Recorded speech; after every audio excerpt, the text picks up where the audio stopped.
Hello friend, welcome back to channel. आप सभी का स्वागत है आपके अपने चैनल आर्या ऑफिशियल क्लासेस पर। मैं दोस्तों इसकी पीपीटी बनाने वाला था। मैं आपसे क्षमा चाहता हूँ कि इसकी पीपीटी मैं नहीं बना पाया। पीपीटी में क्या है कि थोड़ा सा मुझे टाइम लग रहा था, ज़्यादा लगेगा टाइप करने में या फिर से बनाने में, तो इसलिए मैंने कहा अगर मैं अपने क्लास नोट से आपके साथ शेयर कर दूंगा तो उसमें भी कोई दिक्कत नहीं। भाई जिसको पढ़ना है वो इससे भी समझ लेगा, क्योंकि वही चीज़ यहाँ लिखेंगे वही चीज़ मैं टाइप करके पीपीटी में लिखता, थोड़ा देखने में अट्रैक्टिव हो सकता था, पर जैसे सीखना है वो इसमें भी आराम से सीख सकता है। तो जो पहला और दूसरा चैप्टर है मैं उसको आपके एक तरीके से समरी पूरी बता दूंगा। इसको जरा ध्यान से समझिएगा और आपको पूरा का पूरा समझ में आएगा, इतनी मैं गारंटी आपको देता हूँ। चलिए पहले नंबर पे देखिए, यहाँ पे मैंने बोला है कि complete English in one shot, जिसमें से ये इंग्लिश का फर्स्ट और सेकंड चैप्टर और साथ ही साथ जितना भी आपका थ्योरेटिकल वाला चैप्टर है स्टार्टिंग का ग्रामर को छोड़ करके, वो पूरा का पूरा मैंने आपको इसमें बता देने वाला हूँ कि क्या क्या आपको समझना है, खुद से क्या पढ़ना है और क्या मैं आपके लिए लेकर आया हूँ इंपॉर्टेंट चीज़ें वो भी। चलिए नंबर 1 पे देखिए, पहला चैप्टर में अगर हम लोग बात करें तो हम लोग अप्रोच, टेक्निक और मेथड के बारे में ही पूरे में बात करते हैं। अब अगर इसमें ध्यान से सुनो तो अप्रोच का अर्थ क्या होता है। अप्रोच का मतलब है किसी चीज़ को देखने का नजरिया या दृष्टिकोण क्या है। मेरा किसी चीज़ को सीखने का नजरिया कुछ और हो सकता है मैं उसे रट के सीखता हूँ और आप मेरे भाई उसको समझ के सीखते हो। कुछ लोग हैं उसको प्रैक्टिकल करके सीखते हैं, तो सबके एक अपने अपने वे हैं सीखने के, तो द वे ऑफ लर्निंग, ठीक है। या मैं बोल सकता हूं कि जैसे मान लीजिए ये मैं आपसे बताऊं कि एन अप्रोच क्या होती है। एक अप्रोच वो होती है हाउ वी व्यू थिंग्स, हम चीज़ों को कैसे देखते हैं, ये अप्रोच है। हमारी अप्रोच का मतलब क्या है कि हम चीज़ों को कैसे देखते हैं, हाउ वी व्यू थिंग्स, ठीक है। दूसरे नंबर पे अगर हम बात करें तो इट इज़ अ वे, यह एक रास्ता होता है ऑफ लुकिंग, देखने का, एट टीचिंग एंड लर्निंग, ये टीचिंग और लर्निंग का, ये पढ़ाने का और खुद सीखने का एक रास्ता है, ठीक है। बात समझ में आ गई। अगर मैं आपसे आगे बात करूं तो आप बोलोगे ये क्या हो गया, ये होता है अंडरस्टैंडिंग एनी लैंग्वेज। अगर हमें कोई भाषा सीखनी है, जैसे मान लो हमें स्पेनिश सीखनी है, तो हमें स्पेनिश का जितना भी थ्योरेटिकल पोर्शन है वो पूरा अप्रोच से मतलब पता कर लेना होगा। उसका थ्योरेटिकल पोर्शन हमें पूरा पता होना चाहिए। थ्योरेटिकल पोर्शन मतलब जो विस्तार में लिखा हुआ वाला भाग है, वो जब हमने पढ़ा होगा तभी तो हम सीख पाएंगे स्पेनिश। आपने गणित कब सीखी, जब आपको पूरे पूरे कॉन्सेप्ट पता थे। आपको ग्रामर कब आई, जब आपको पूरे वो रूल थ्योरी में पता है। दा कब लगेगा, ए कब लगेगा, एन कब लगेगा, ठीक है। कॉमन नाउन कौन सा है, अच्छा बताओ कॉमन नाउन कौन सा है, तो उसके पहले आपके माइंड में एक थ्योरी आएगी कि जिस नाउन के द्वारा हमें उसके पूरे के पूरे ग्रुप का, पूरे होल ग्रुप का मेरे भाई वो रिफर करता है, वो होता है कॉमन नाउन। तो आपने एक थ्योरी पढ़ी थी पीछे, वो जब आपके माइंड में थ्योरी आएगी कि हाँ भैया ये तो पढ़ा था हमने, वो थ्योरी से ही आप उस क्वेश्चन को सॉल्व कर पाओगे। तो इसका मतलब यही है कि अगर हम अंडरस्टैंडिंग एनी लैंग्वेज, किसी भी भाषा को सीखना चाहें, तो उसके लिए हमें क्या आनी चाहिए, teaching approach is a theoretical view. ये उसका एक थ्योरेटिकल व्यू होता है जो क्या करता है, हमें बताता है क्या कि व्हाट लैंग्वेज इज, कि वो भाषा क्या है, और how it can be learned, और हम उसे कैसे सीख सकते हैं। किसी भाषा की अंडरस्टैंडिंग करने के लिए हमें उसका थ्योरेटिकल व्यू पता होना चाहिए, मेरे भाई ध्यान से सुनना, थ्योरेटिकल व्यू पूरा पता होना चाहिए, और हमें यह पता होना चाहिए कि व्हाट लैंग्वेज इज, मतलब वो भाषा क्या है, and how it can be learn, और उसे कैसे सीखा जा सकता है। ठीक है, बात समझ में आई एकदम बढ़िया तरीके से, बोलोगे हाँ। आगे भैया बढ़ते हैं, लिखा है approach is a set of assumptions, ये एजप्शंस का सेट है। प्रिंसिपल मेरे भाई, ये किस एजप्शंस मतलब होता है, आप जो अंदाजे लगाते हो उनकी बात हो रहा है, ठीक है। तो अंदाजों का प्रिंसिपल उसके सिद्धांत पर यह वर्क करता है, और believes about the nature of language, और ये लैंग्वेज की प्रकृति पर भी निर्भर करता है, ठीक है। लैंग्वेज की प्रकृति पर भी निर्भर करता है। आगे अगर मैं बात करूं मेरे भाई, कितने तरीके की चीजें इसमें हम देखते हैं, एग्जांपल में है आपके, लेकिन आपको यहाँ पे पढ़ना है स्ट्रक्चरल अप्रोच पे थोड़ा सा ज्यादा जोर देना है, क्योंकि this is important for you. आगे सुनना जरा, यहाँ पे हमने देखा कि एक तो कंस्ट्रक्टिव अप्रोच होती है, एक स्ट्रक्चरल अप्रोच होती है, ठीक है। अगर हम बात करें भैया अपने इंपॉर्टेंट में, तो हमने पढ़ा कि स्ट्रक्चरल जो अप्रोच है दिस इज द इंपॉर्टेंट। अब स्ट्रक्चरल अप्रोच होती क्या है मेरे भाई, यही तो जानना है तुम्हें। तो बोलोगे भैया इसको एक नंबर पे आपको याद रखना है कि it is also known as oral oral approach, इसे ओरल ओरल अप्रोच भी कहा जाता है। ये आपसे एमसीक्यू में भी पूछ देता है, एमसीक्यू में भी बना के क्वेश्चन पूछ सकता है कि which approach we can known also the name of oral oral approach, ठीक है। कोई दिक्कत आपको, बोलोगे कोई दिक्कत नहीं, बात समझ में आ गई। जब भी हमसे वो पूछेगा ओरल ओरल अप्रोच क्या है, हम उससे बोल देंगे भैया वो एक स्ट्रक्चरल अप्रोच है, उसी को हम इस नाम से भी जानते हैं। आगे अगर हम बात करें तो लिखा है कि it means teaching the basic structure, किसी भी लैंग्वेज का बेसिक स्ट्रक्चर जो करना है उसे हमें पढ़ाना चाहिए हमेशा, जिससे स्टूडेंट को चीज़ें ज़्यादा समझ में आए। भैया बात नहीं समझ में आई, सुनना ध्यान से। मैंने कहीं पे लिख दिया कि Ram is a good boy, ठीक है। मैंने ये जब लिखा, आपने कहा भैया देखो समझ में तो आया, ऐसा नहीं कि कुछ आया ही नहीं भाई, समझ में। अब मैंने कह दिया भैया कुछ नहीं समझ में आया, मतलब ये रेड मार्कर से लिखा गया, ये भी नहीं तुम जान पा रहे हो, इतना तो पता चला ना कि कुछ लिखा गया है, लेकिन हमें ये नहीं पता चला अगर दूसरा दिया जाए तो हमें इसका स्ट्रक्चर नहीं समझ में आया। तो हम लोग हमेशा बेसिक स्ट्रक्चर पढ़ते हैं, जिसे हम लोग सिंटेक्स बनाते हैं कि भैया सब्जेक्ट आएगा, फिर हेल्पिंग वर्ब आएगी, फिर मेरे भाई वर्ब आएगी, फिर मेरे भाई यहाँ पे देखो एडजेक्टिव लगा है, उसके बाद ये नाउन लगा है, मतलब ऑब्जेक्ट हो गया। तो इस तरीके से हम उसको एक स्ट्रक्चर पढ़ाते हैं कि भैया सब्जेक्ट आएगा, हेल्पिंग वर्ब आएगा, वर्ब की एक फॉर्म आएगी, फिर ऑब्जेक्ट आएगा, फिर अदर वर्ड आएंगे, फिर ये आएगा, मतलब पूरा समझाते हैं ना एक सिंटेक्स बना के। ये सब ने पढ़ रखा है छोटे में कि सब्जेक्ट, ऑब्जेक्ट, सब और क्या बोलते हैं verb, helping verb, first form, SES, second form, सबने पढ़ा है ना ये वाला। तो अगर हम किसी चीज का थ्योरेटिकल व्यू इस तरीके से बेसिक स्ट्रक्चर से समझाते हैं, ये बेसिक स्ट्रक्चर से, इसी को हम बोलते हैं स्ट्रक्चरल अप्रोच। इसी को दिक्कत, बताओ जल्दी। इसमें लिखा है कि it mean teaching the basic structure of any language, किसी लैंग्वेज का बेसिक स्ट्रक्चर समझाना, इसको टू द स्टूडेंट, बच्चे को, उसी को हम बोलते हैं स्ट्रक्चरल अप्रोच। मैं फुल एफर्ट्स दूंगा, आपको इसी चीज को समझना है तो यहाँ भी समझ सकते हो, आप अदर क्लास पे जाकर के समझना चाहते हो वहाँ भी समझ सकते हो। भाई आप खुद से अंतर, जब आपको लगे कि नहीं इसमें बेस्ट तरीके से था, इसमें थोड़ा सा कम, तो फिर आप आ जाना। अगर आपको कहीं बेस्ट लगता है आप वहाँ पढ़ लो। मेरे भाई मैंने मोनेटाइजेशन भी ऑफ कर रखा है, मुझे इससे कोई अर्निंग वर्निंग भी नहीं होती। जो आप सोचो कि मैं क्लासें बना रहा हूँ तो मुझे कुछ कमाना है, कुछ भी नहीं। आगे देखिएगा मेरे भाई, ये बात समझ गए। और देखो यहाँ पे एक नीचे और लैंग्वेज में छोटी सी डेफिनेशन हो सकती है, जो कि ये हो सकती है कि structural approach means the arrangement of words. अगर हम किन्हीं वर्ड्स का अरेंजमेंट सही तरीके से करें, मतलब पहले सब्जेक्ट लिखा, फिर वर्ब लिखा, फिर ऑब्जेक्ट लिखा, जिससे कि वो एक सेंटेंस बन जाए, तो इसे भी हम लोग कौन सी अप्रोच बोलेंगे? स्ट्रक्चरल अप्रोच बोलेंगे। बात समझ में आ गई? बोलोगे हाँ भैया समझ में आ गई, आपने ऊपर ये बातें बता दी तो वहीं पर समझ में आ गई। ठीक है, आगे सुनना। यहाँ पे जैसे मैंने लिखा कि राम सॉ एन एलिफेंट, तो आपको पता है कि राम सब्जेक्ट हो गया, saw second form of verb, object में पूरा एलिफेंट ले लेंगे, एन हमारा आर्टिकल है। आगे जरा बढ़े भैया, आगे बढ़ जाए। अब देखो एक स्ट्रक्चरल अप्रोच की कुछ मेरिट्स होती हैं, कुछ डीमेरिट्स होती हैं। मेरिट्स का मतलब होता है उसके गुण कौन कौन से हैं, विशेषताएं क्या हैं। डीमेरिट का मतलब होता है उसके दोष कौन कौन से हैं, उसमें अपवाद कौन कौन से हैं, उसमें क्या क्या चीज़ें हैं जो जिससे हमें दिक्कत होती है। ठीक है, तो वो सारी इसमें आएंगी। अब देखो मेरिट में तो ये है कि स्टूडेंट आर एक्टिव, स्टूडेंट जो है वो एक्टिव लर्नर होते हैं, सीखने में वो कैसे होते हैं? सक्रिय होते हैं। बिकॉज क्यों? क्योंकि मेरे भाई they learn English through various activities, वो बहुत सारी एक्टिविटीज के माध्यम से इंग्लिश को सीख रहे होते हैं। तो एकदम से कैसे होंगे? एकदम एक्टिव है कि अरे भैया बिल्कुल समझ लेंगे एक ही बार में। लेकिन यहाँ पे भी दूसरे नंबर पे देखना भैया, यहाँ पे इनको और क्या चीज होती है भैया? Focus on oral speech. ये मौखिक जो भाषा होती है उस पर ज्यादा ध्यान दे रहे होते हैं। ओरल स्पीच जो बोली जा रही है बातें, उसको ध्यान से सुन रहे होते हैं, उस पर फोकस हो गए। ठीक है, ये बात हो गई। डीमेरिट में बात करो तो देखो भैया ये टाइम कंज्यूमिंग होता है। एक बार तुमने सेंटेंस बताया, फिर एक बार तुमने सब्जेक्ट, फिर ऑब्जेक्ट, फिर हेल्पिंग वर्ब, फिर वर्ब, ये सब चीजें करी, तो धीरे धीरे करके एक बार यहाँ पे टाइम गया, एक बार वहाँ पे टाइम गया, तो एक कैसा है? थोड़ा सा टाइम कंज्यूमिंग भी है, सीखने में टाइम लगता है, लेकिन एक बार में बढ़िया सिखाता है, ये बात भी है, तो ये सीखने में टाइम लगता है। दूसरा नंबर देखिएगा क्या है लिखा है, it is not suitable in higher class. छोटे बच्चों को हम सिखाते हैं भैया कि सब्जेक्ट आएगा, फिर यहाँ पे भैया हेल्पिंग वर्ब आया, फिर यहाँ पे भैया ऑब्जेक्ट आया, फिर अदर वर्ड। जब आप बड़े हो जाओगे, हायर क्लासेस में जाओगे, देन आपको ये चीजें थोड़ी ना पढ़ाई जाएंगी। वहाँ पे आपको थोड़ी ना ऐसे स्ट्रक्चर बना के सिखाया जाता है। हम लोगों ने सीखा क्या? 12th में थोड़ी नहीं सीखा था ये। बात समझ में आ गई भैया? आप बोलोगे बढ़िया समझ में आ गई भैया। इसका ये था कि इसमें एक्टिव लर्नर रहते हैं, फोकस करते हैं ओरल स्पीच पे, ये तो इसके गुण थे। इसके दोष ये थे कि टाइम कंज्यूमिंग है, समय ज़्यादा लेता है, और ये बड़े क्लासों के लिए सुटेबल नहीं होता है। ये सुटेबल फॉर प्राइमरी लेवल और छोटे स्टूडेंट्स के लिए। ठीक है, अच्छी बात है, समझ में आ गया। आगे देखो एक मेरिट और है इसकी कि student build a habit of speaking English. इससे स्टूडेंट जो है वो अपने अंदर एक हैबिट, मतलब आदत लगाते हैं, कौन सी? इंग्लिश बोलने की, स्पीकिंग इंग्लिश की। लेकिन ये क्या है? It requires well trained. इसमें बहुत ही ज़्यादा ट्रेंड रिक्वायर्ड होते हैं टीचर्स। ठीक है, तो यहाँ पे रिक्वायरमेंट होती है वेल ट्रेनिंग की। बात समझ में आ गई? आगे बढ़ जाए भैया, आगे आ जाओ। Situational approach. देखो तुम्हें नाम से ही पता चल रहा होगा कि सिचुएशन मतलब, सिचुएशन का मतलब ये जो भी हम रोज लाइफ में अपनी देख रहे हैं, वो सारी चीज़ों से रिलेटेड जब हम कुछ समझाते हैं किसी को कि देख रहे हो भैया हमने पढ़ाई नहीं की, क्या कर रहे हैं, और तुम पढ़ लो। देखो ये क्या था? तुम्हें रियल सिचुएशन को दिखाया गया है, रियल सिचुएशन को दिखा करके तुमसे बोला गया कि अब तुम काम करो। ओके, मतलब एक रियल लाइफ उदाहरण देना, एग्जाम्पल देना। बात समझ में आ रही ना मेरी? अब सुनना जरा, यहाँ पे आपसे क्या बोला गया कि इन दिस अप्रोच, इस अप्रोच में क्या होता है? Language is taught in real life situations. Real life situations से रिलेटेड चीजें बता करके सिखाया जाता है उन्हें कि सीखो भैया कुछ। यहाँ पे देखो लिखा है कि teacher creates a real and meaningful situation in the classroom. वो क्लासरूम में एक ऐसी सिचुएशन बनाता है जो एकदम रियल हो और मीनिंगफुल हो। जैसे 4 लड़कों को खड़ा किया, बोलेगा कि तुम चारों भाई हो, एक इधर से मान लो एक लड़की, 2-3 लड़कियों को खड़ा किया, उनसे बोला कि ये लड़कियां हैं, तो मान लो तुम यहाँ से निकल रहे हो। इसने एक सिचुएशन बनाते हैं कि जैसे रिस्पेक्ट द गर्ल मान लो टॉपिक है, वहाँ पे सिखा रहे हैं कि किस तरीके से आपको लड़कियों को देखना नहीं है, कैसे देखना है, कैसी नज़र से देखना, क्या नजरिया होना चाहिए आपका, क्या तरीका होना चाहिए बात करने का किसी से, लाइक मैनर्स सिखाएंगे। ठीक है ना?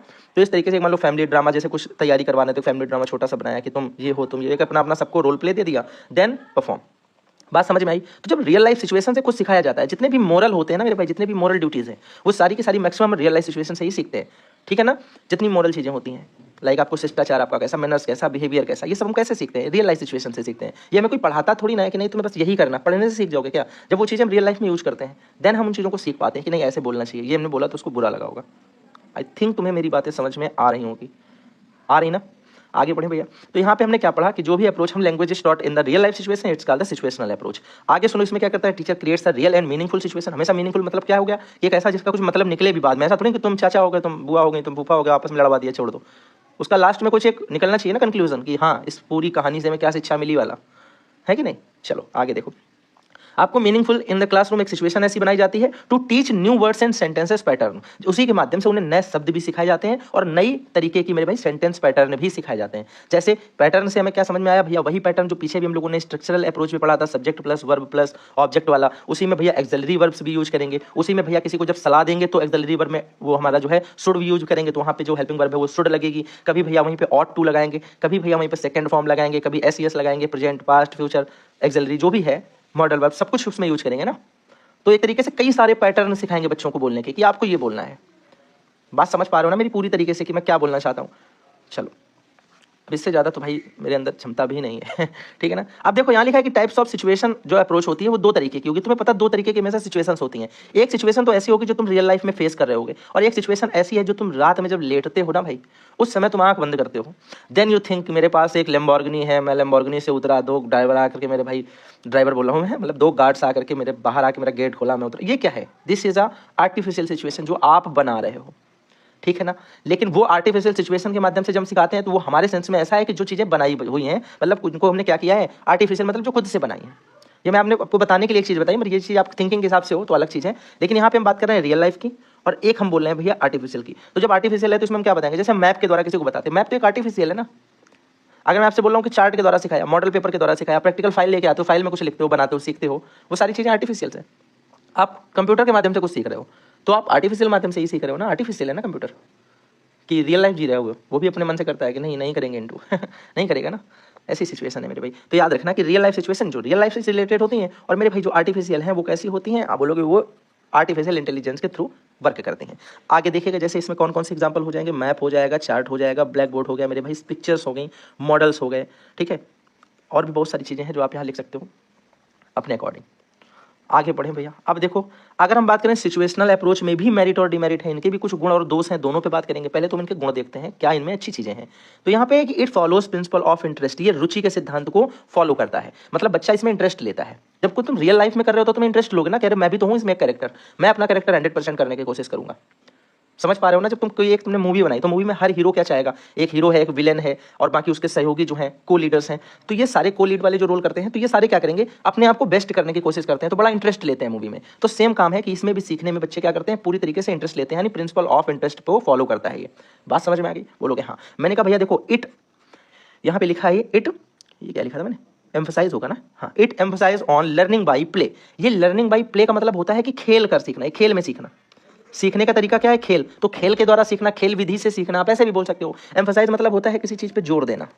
तो ये क्या करता है, ये जोर देता है किस पे, लर्निंग किसके द्वारा, खेल के द्वारा। ये खेल विधि से सीखने की आपको फोर्स करता है, आपको बल देता है, इसके लिए आपको जोर देता है कि आपको जो भी सीखना है खेल द्वारा सीखो, बड़ा रटना नहीं है, ज्यादा तुम्हें लॉजिक नहीं बनाने माइंड में, क्या करना है, खेल खेल में सीखना, खेल द्वारा सीखना। बात आगे समझ में, आगे बढ़े। पहले मैं सारी मेरिट कर लेता हूँ, फिर डिमेरिट करता हूँ, ठीक है। फिर देखो यहाँ पे लिखा है कि action chain makes a class lively. अब जो ये एक्शन चेन चलती है, इसके द्वारा क्लास अपने आप को जीवित महसूस करती है। इसका मतलब है थोड़ा सा एक्टिव रहती है, फील के साथ सीखती है चीज़ों को, क्योंकि ये पूरी एक चैन चलती रहती है आपस में ही, ठीक है।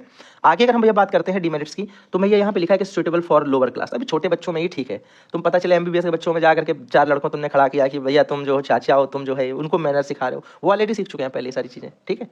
तो बड़े बच्चों में ये काम नहीं करता है, ये स्पेशली छोटे बच्चों के लिए सुटेबल है, तो ये इसकी डिमेरिट बोली जाती है। यही दोष है कि बड़ों को भी सिखाओ, ऐसा कुछ लाते। दूसरा नंबर मेरे भाई यहाँ पे हम बताएंगे कि इसका क्या होता है, lesson can not taught by this. इसके द्वारा हम किसी पाठ को नहीं पढ़ाते हैं, इसके द्वारा हम उसे मोरल ड्यूटीज पढ़ाते हैं। अभी मैंने तुम्हें बताया कि नैतिकता सिखाते हैं, उसका चरित्र निर्माण, उसका बिहेवियर, उसके मैनर्स को चेंज आउट करना, ये सारी चीजें हम इसके द्वारा मैक्सिमम करते हैं मेरे भाई। किसी चैप्टर को पूरा करवाना इसके द्वारा, ऐसा थोड़ी तुम सोक्रेटिस पढ़ा रहे हो तो तुमने कहा तुम सोक्रेटिस हो आज से वो सोक्रेटिस थोड़ी ना हो जाएगा, पूरा चैप्टर पात्र बन के थोड़ी ना करने वाला है, ऐसे सीखेगा क्या, ठीक है ना। तो इसके द्वारा हम lesson can not be taught by this method. आगे अगर भैया भाई बात करते हैं तो यहाँ लिखा है कि trained teacher are required for it. इसके लिए भी ट्रेंड टीचर चाहिए होते हैं। और मेरे भाई जो अभी हमने इससे पहले पढ़ा था जिसको बोलते हैं स्ट्रक्चरल अप्रोच, तो वो स्ट्रक्चर बनाने के लिए जो टीचर चाहिए वो भी ट्रेंड टीचर चाहिए, जिसको इस स्ट्रक्चर का नॉलेज हो, ठीक है। तो इन दोनों के लिए जो टीचर चाहिए इट्स रिक्वायर्ड 100% कैसे होने चाहिए, वो ट्रेंड होने चाहिए, स्किलफुल होने चाहिए। आगे देखो, लास्ट भाई मेरे दे रखा है यहाँ पे ओरल अप्रोच, जिसे बोलते हैं मौखिक अप्रोच, मौखिक तरीका, मौखिक दृष्टिकोण क्या होता है। अब देखो यहाँ पे लिखा ही है ओरल, मतलब मुंह से बोल के काम होंगे यहाँ पे, ठीक है ना।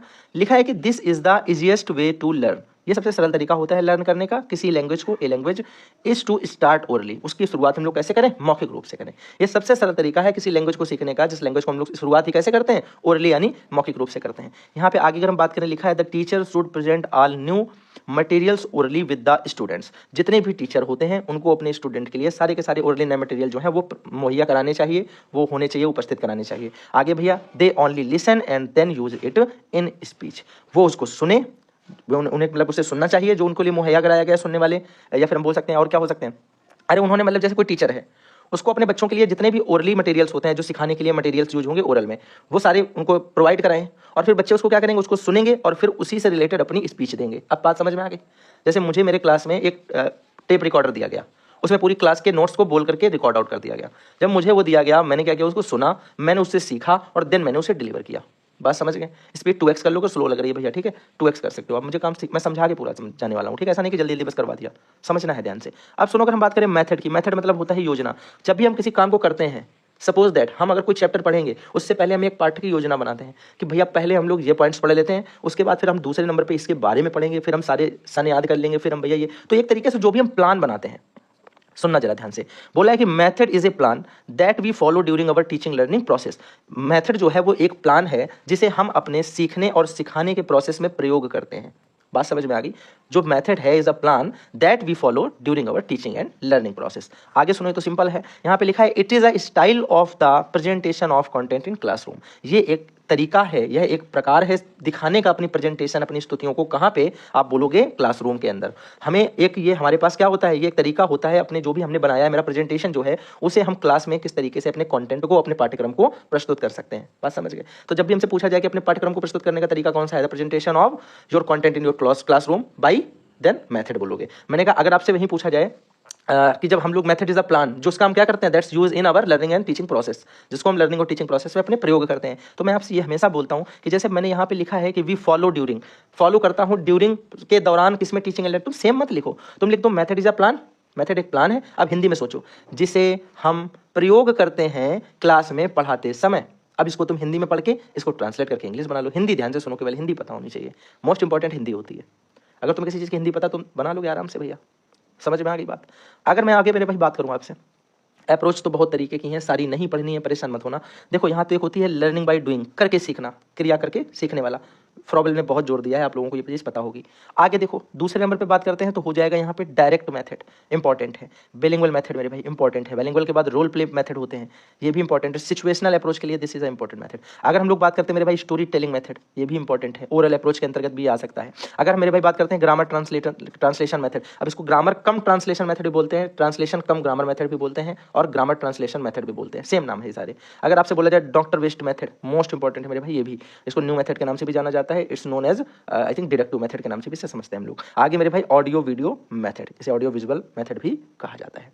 किसी तरीके की कोई दिक्कत, इतने मेथड ये जो नाम लिखे हैं इनमें आपको सारे याद हो जाए तो बहुत बेटर है, नहीं तो आपको कौन कौन से याद रखने हैं जिनके आगे मैंने इंपॉर्टेंट लिखा है। एक तो क्या डायरेक्ट मेथड, बाइलिंगुअल मेथड, उसके बाद नीचे आ जाओगे मेरे भाई ग्रामर ट्रांसलेशन मेथड हो गया, उसके बाद डॉक्टर वेस्ट मेथड हो गया, और उसके बाद ऑडियो वीडियो मेथड हो गया। किसी को कोई दिक्कत बोलोगे, कोई दिक्कत नहीं, पूरी बात समझ में आ गई। आगे बढ़ते हैं, अब इनके बारे में पढ़ना स्टार्ट करते हैं।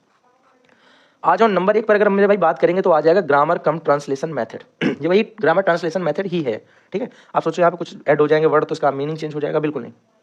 अब सुनना, लिखा है कि it is one of the oldest method, ये सबसे पुराना मेथड है। ये इंपॉर्टेंट लाइन है, पूछा जाए विच वन, यार ये अंडरलाइन हो सकता क्या, पूछ देगा तुमसे कि which one oldest method in this, तो आप बोलोगे एग्जांपल में वहाँ एमसीक्यू चेक करके वहाँ पे जो भी मेरे भाई लिखा होगा ना ग्रामर ट्रांसलेशन मेथड, उसे टिक मार दोगे, ओल्डेस्ट मेथड इसे बोला जाएगा।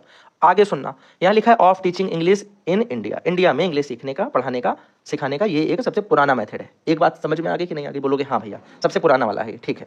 It is also known as classical and traditional method, इसे क्लासिकल और ट्रेडिशनल मेथड भी कहा जाता है। दिस वन इज इंपॉर्टेंट कि इसे हम लोग क्लासिकल मेथड के नाम से भी जानते हैं, इसी को हम लोग ट्रेडिशनल मेथड के नाम से भी जानते हैं। तो पूछा जाए which one is traditional method या which one is known as traditional method also, इस तरीके से पूछ सकता है एमसीक्यू में। देन आपको चेकआउट करने हैं सारे एग्जाम्पल जो ऑप्शंस दिए हैं और उसमें आपको टिक मारना है ग्रामर ट्रांसलेशन मेथड। किसी को कोई दिक्कत है 1% की, देखो समझ में आ नहीं बातें पूरी। तो यहाँ पे भी आपको ये बात समझ में आ गई कि ये क्लासिकल है और ये कैसा है, ट्रेडिशनल है। आगे सुनना मेरे भाई, दिस मेथड इज डिडक्टिव, ये एक डिडक्टिव मेथड है, यानी निगमन सिद्धांत पे ये वर्क करता है। किस पे काम करता है, निगमन सिद्धांत पर काम करता है। अब सुनना, आगमन विधि और निगमन विधि, दो विधियां हम लोग ऑलरेडी पढ़ चुके हैं पिछले मेरे भाई एजुकेशन में, हमने पढ़ी थी फर्स्ट सेमेस्टर में। तो सुनो, निगमन विधि का मतलब क्या होता है कि पहले किसी चीज को, देखो नी लिखा है तो पहले नियम पढ़ेंगे, उसके बाद आगे के लिए गमन करेंगे। पहले नियम पढ़ेंगे फिर आगे बढ़ेंगे, गमन करेंगे, मतलब गमन का मतलब आगे की तरफ फॉरवर्ड चलेंगे। फिर हम लोग आगे जाकर के एग्जाम्पल्स वगैरह को भी देखेंगे, ठीक है। तो जब हम किसी मेथड में पहले मेरे भाई क्या पढ़ते हैं, आप बोलोगे पहले तो भैया हम पढ़ते हैं rule of grammars, rule of grammars मेरे भाई, रूल्स ऑफ ग्रामर। और दूसरे नंबर पे मेरे भाई हम इसके बाद क्या करते हैं, इसके बाद हम लोग करते हैं इसके एग्जाम्पल्स। तो इसी प्रोसेस को हम लोग क्या बोलते हैं, इसी प्रोसेस को हम लोग बोलते हैं डिडक्टिव मेथड। समझ में आ गई बात, बोलोगे बढ़िया तरीके से भैया समझ में आ गई, कोई दिक्कत नहीं। तो दिस मेथड इज डिडक्टिव। आगे देखो, यहीं आपसे और भी चीजें आगे पूछी गई हैं। अभी आपसे बोला है कि in this method student learn grammatically rules and then apply those rules in translating the sentence between target language and the native language. देखो इसमें क्या होता है कि जो भाषा हम सीख रहे हैं, पहले तो हम रूल्स पढ़ते हैं सारे ग्रामर के, उसके बाद हम ट्रांसलेट करते हैं किसे, या तो हम ट्रांसलेट करते हैं जो भाषा हम सीख रहे हैं उससे अपनी भाषा में, या फिर हम जो अपनी भाषा जानते हैं उसको उस टारगेट लैंग्वेज में जो हम सीख रहे हैं।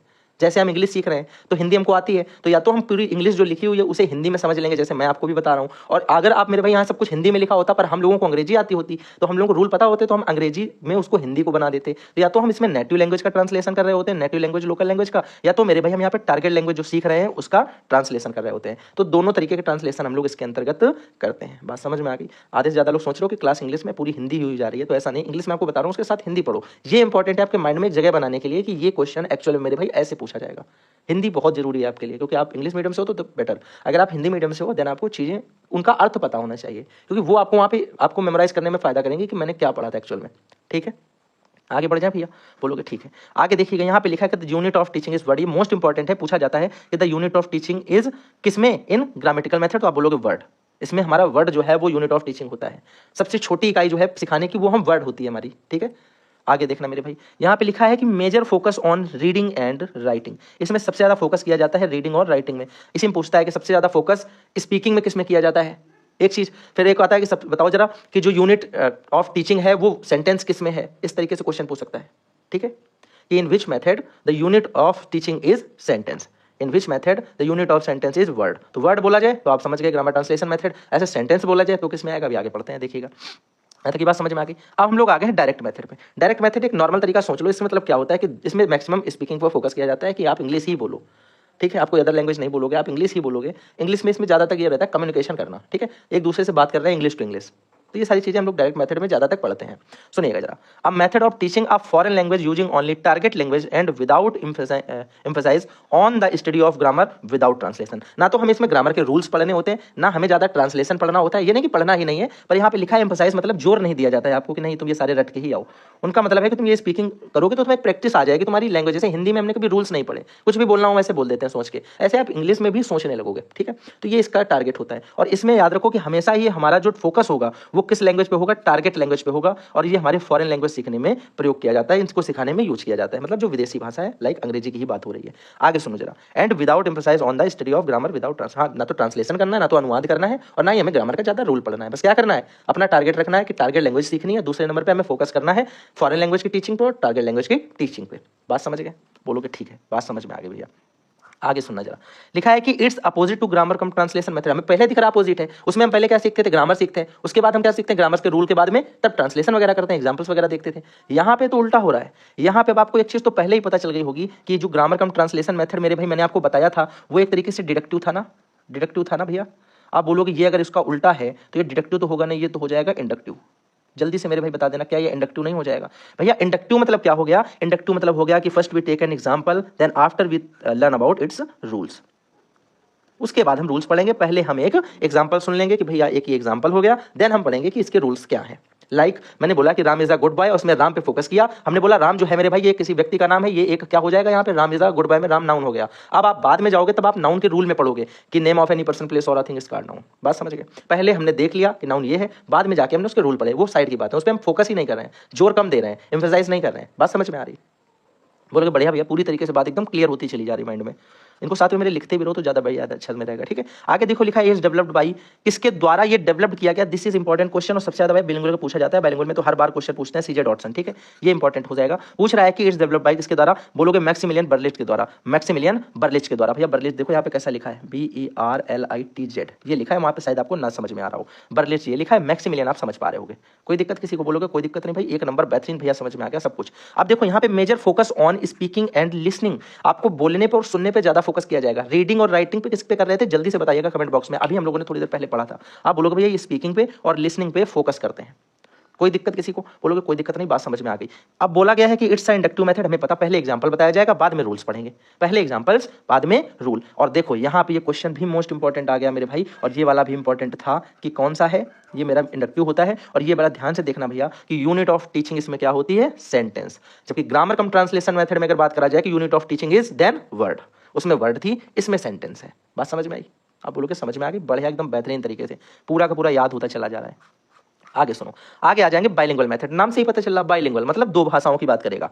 सिंपल है भैया, हमारे लिए क्या है देखो भी बता देते हैं। यहाँ पे लिखा है कि डेवलप्ड किसके द्वारा होता है, सीजे डॉटसन। मोस्ट इंपॉर्टेंट है क्वेश्चन, हर बार एमसीक्यू में आता है, 100% छपेगा, 100% छपेगा, तुम लिख कर ले लो है मुझसे आज, सीजे डॉटसन। ठीक है, आगे सुनो, यहाँ पे क्या बोला गया, आपसे बोला गया कि this is the most common method of teaching. ये हमारे टीचिंग को सीखने का सबसे कॉमन मेथड है, बहुत ही सरल मेथड है, ज्यादा तक सामान्यता इसे प्रयोग किया जाएगा। आगे बोला गया है कि it is a mid way between. अब देखो ये बोला गया बीच का रास्ता है, किसके किसके, एक तो ग्रामर कम ट्रांसलेशन मेथड का, और एक मेरे भाई कौन सा, ये एक मेरा ये था डायरेक्ट मेथड। तो ये हमारा ग्रामर कम ट्रांसलेशन मेथड और डायरेक्ट मेथड का मिडवे यानी बीच का रास्ता है।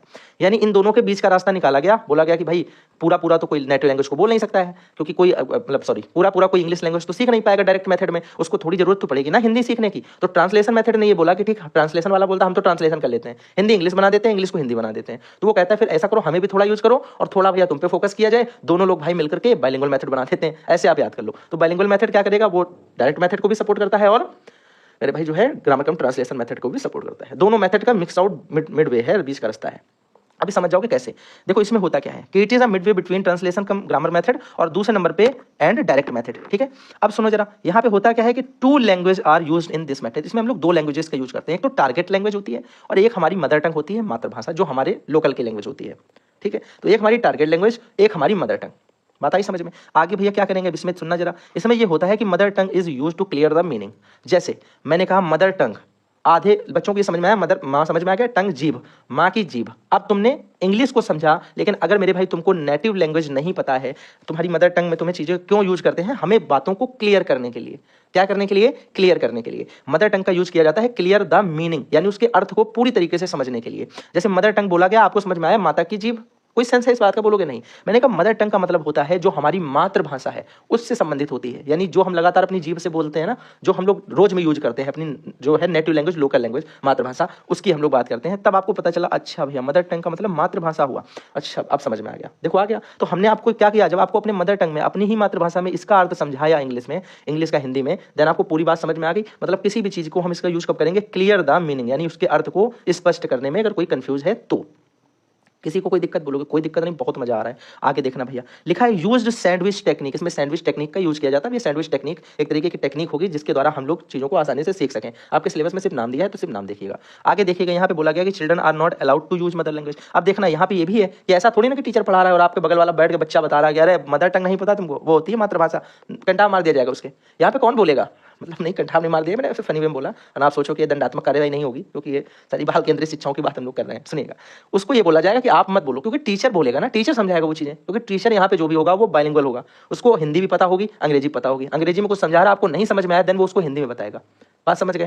तो यहाँ पे अलाउड होता है मदर टंग यूज करना, लेकिन only for teacher when needed, जब उसको जरूरत पड़ेगी तब वो भैया यूज करेगा। आप ये नहीं कि वहां पे बच्चे यूज कर सकते हैं, बच्चे नहीं यूज कर सकते हैं। तो क्या लिखा है कि children are not allowed to use mother tongue, teacher uses it when needed. बच्चों को अलाउड नहीं है मदर टंग में बात करना, सिर्फ टीचर को अलाउड है, वो भी जब जरूरत पड़े, व्हेन नीडेड। किसी को कोई दिक्कत? भैया ये भी बात खत्म हो गई। नाउ कहाँ पे आ चुके हैं भैया, आ गए हैं अब डॉक्टर वेस्ट न्यू मेथड पे। ध्यान से सुनना भैया, डॉक्टर वेस्ट न्यू मेथड का अगर आपसे डेवलप्ड बाय पूछा जाए, इंपॉर्टेंट है ये भी, जितने भी डेवलप्ड हैं सारे याद रखिएगा। जरा बताइएगा मेरे भाई, अभी मैं आपसे पूछ लेता हूँ एक थोड़ा सा छोटा सा, कि जो मैक्सिमिलियन बर्लिज थे, मैक्सिमिलियन बर्लिज वो किस भाषा के लिए थे, किस मेथड के लिए थे, जल्दी से बता दो। तुम्हारे लिए कमेंट खुला है ना, कमेंट में तुम अभी लाइव देखते जाओ, लिखते जाओ। आगे सुनना जरा, developed by doctor Michael Philip West. Doctor Michael Philip West, ये इनका नाम है। याद हो गया भैया, doctor Michael Philip West. Doctor West method है तो डॉक्टर होगा, वेस्ट होगा, बीच में माइकल ऐड कर दिया है, हमें ऑप्शन में डॉक्टर और वेस्ट ढूंढ के लगा देना है, बस खत्म। इतना थोड़ी ना पूछने वाला कोई।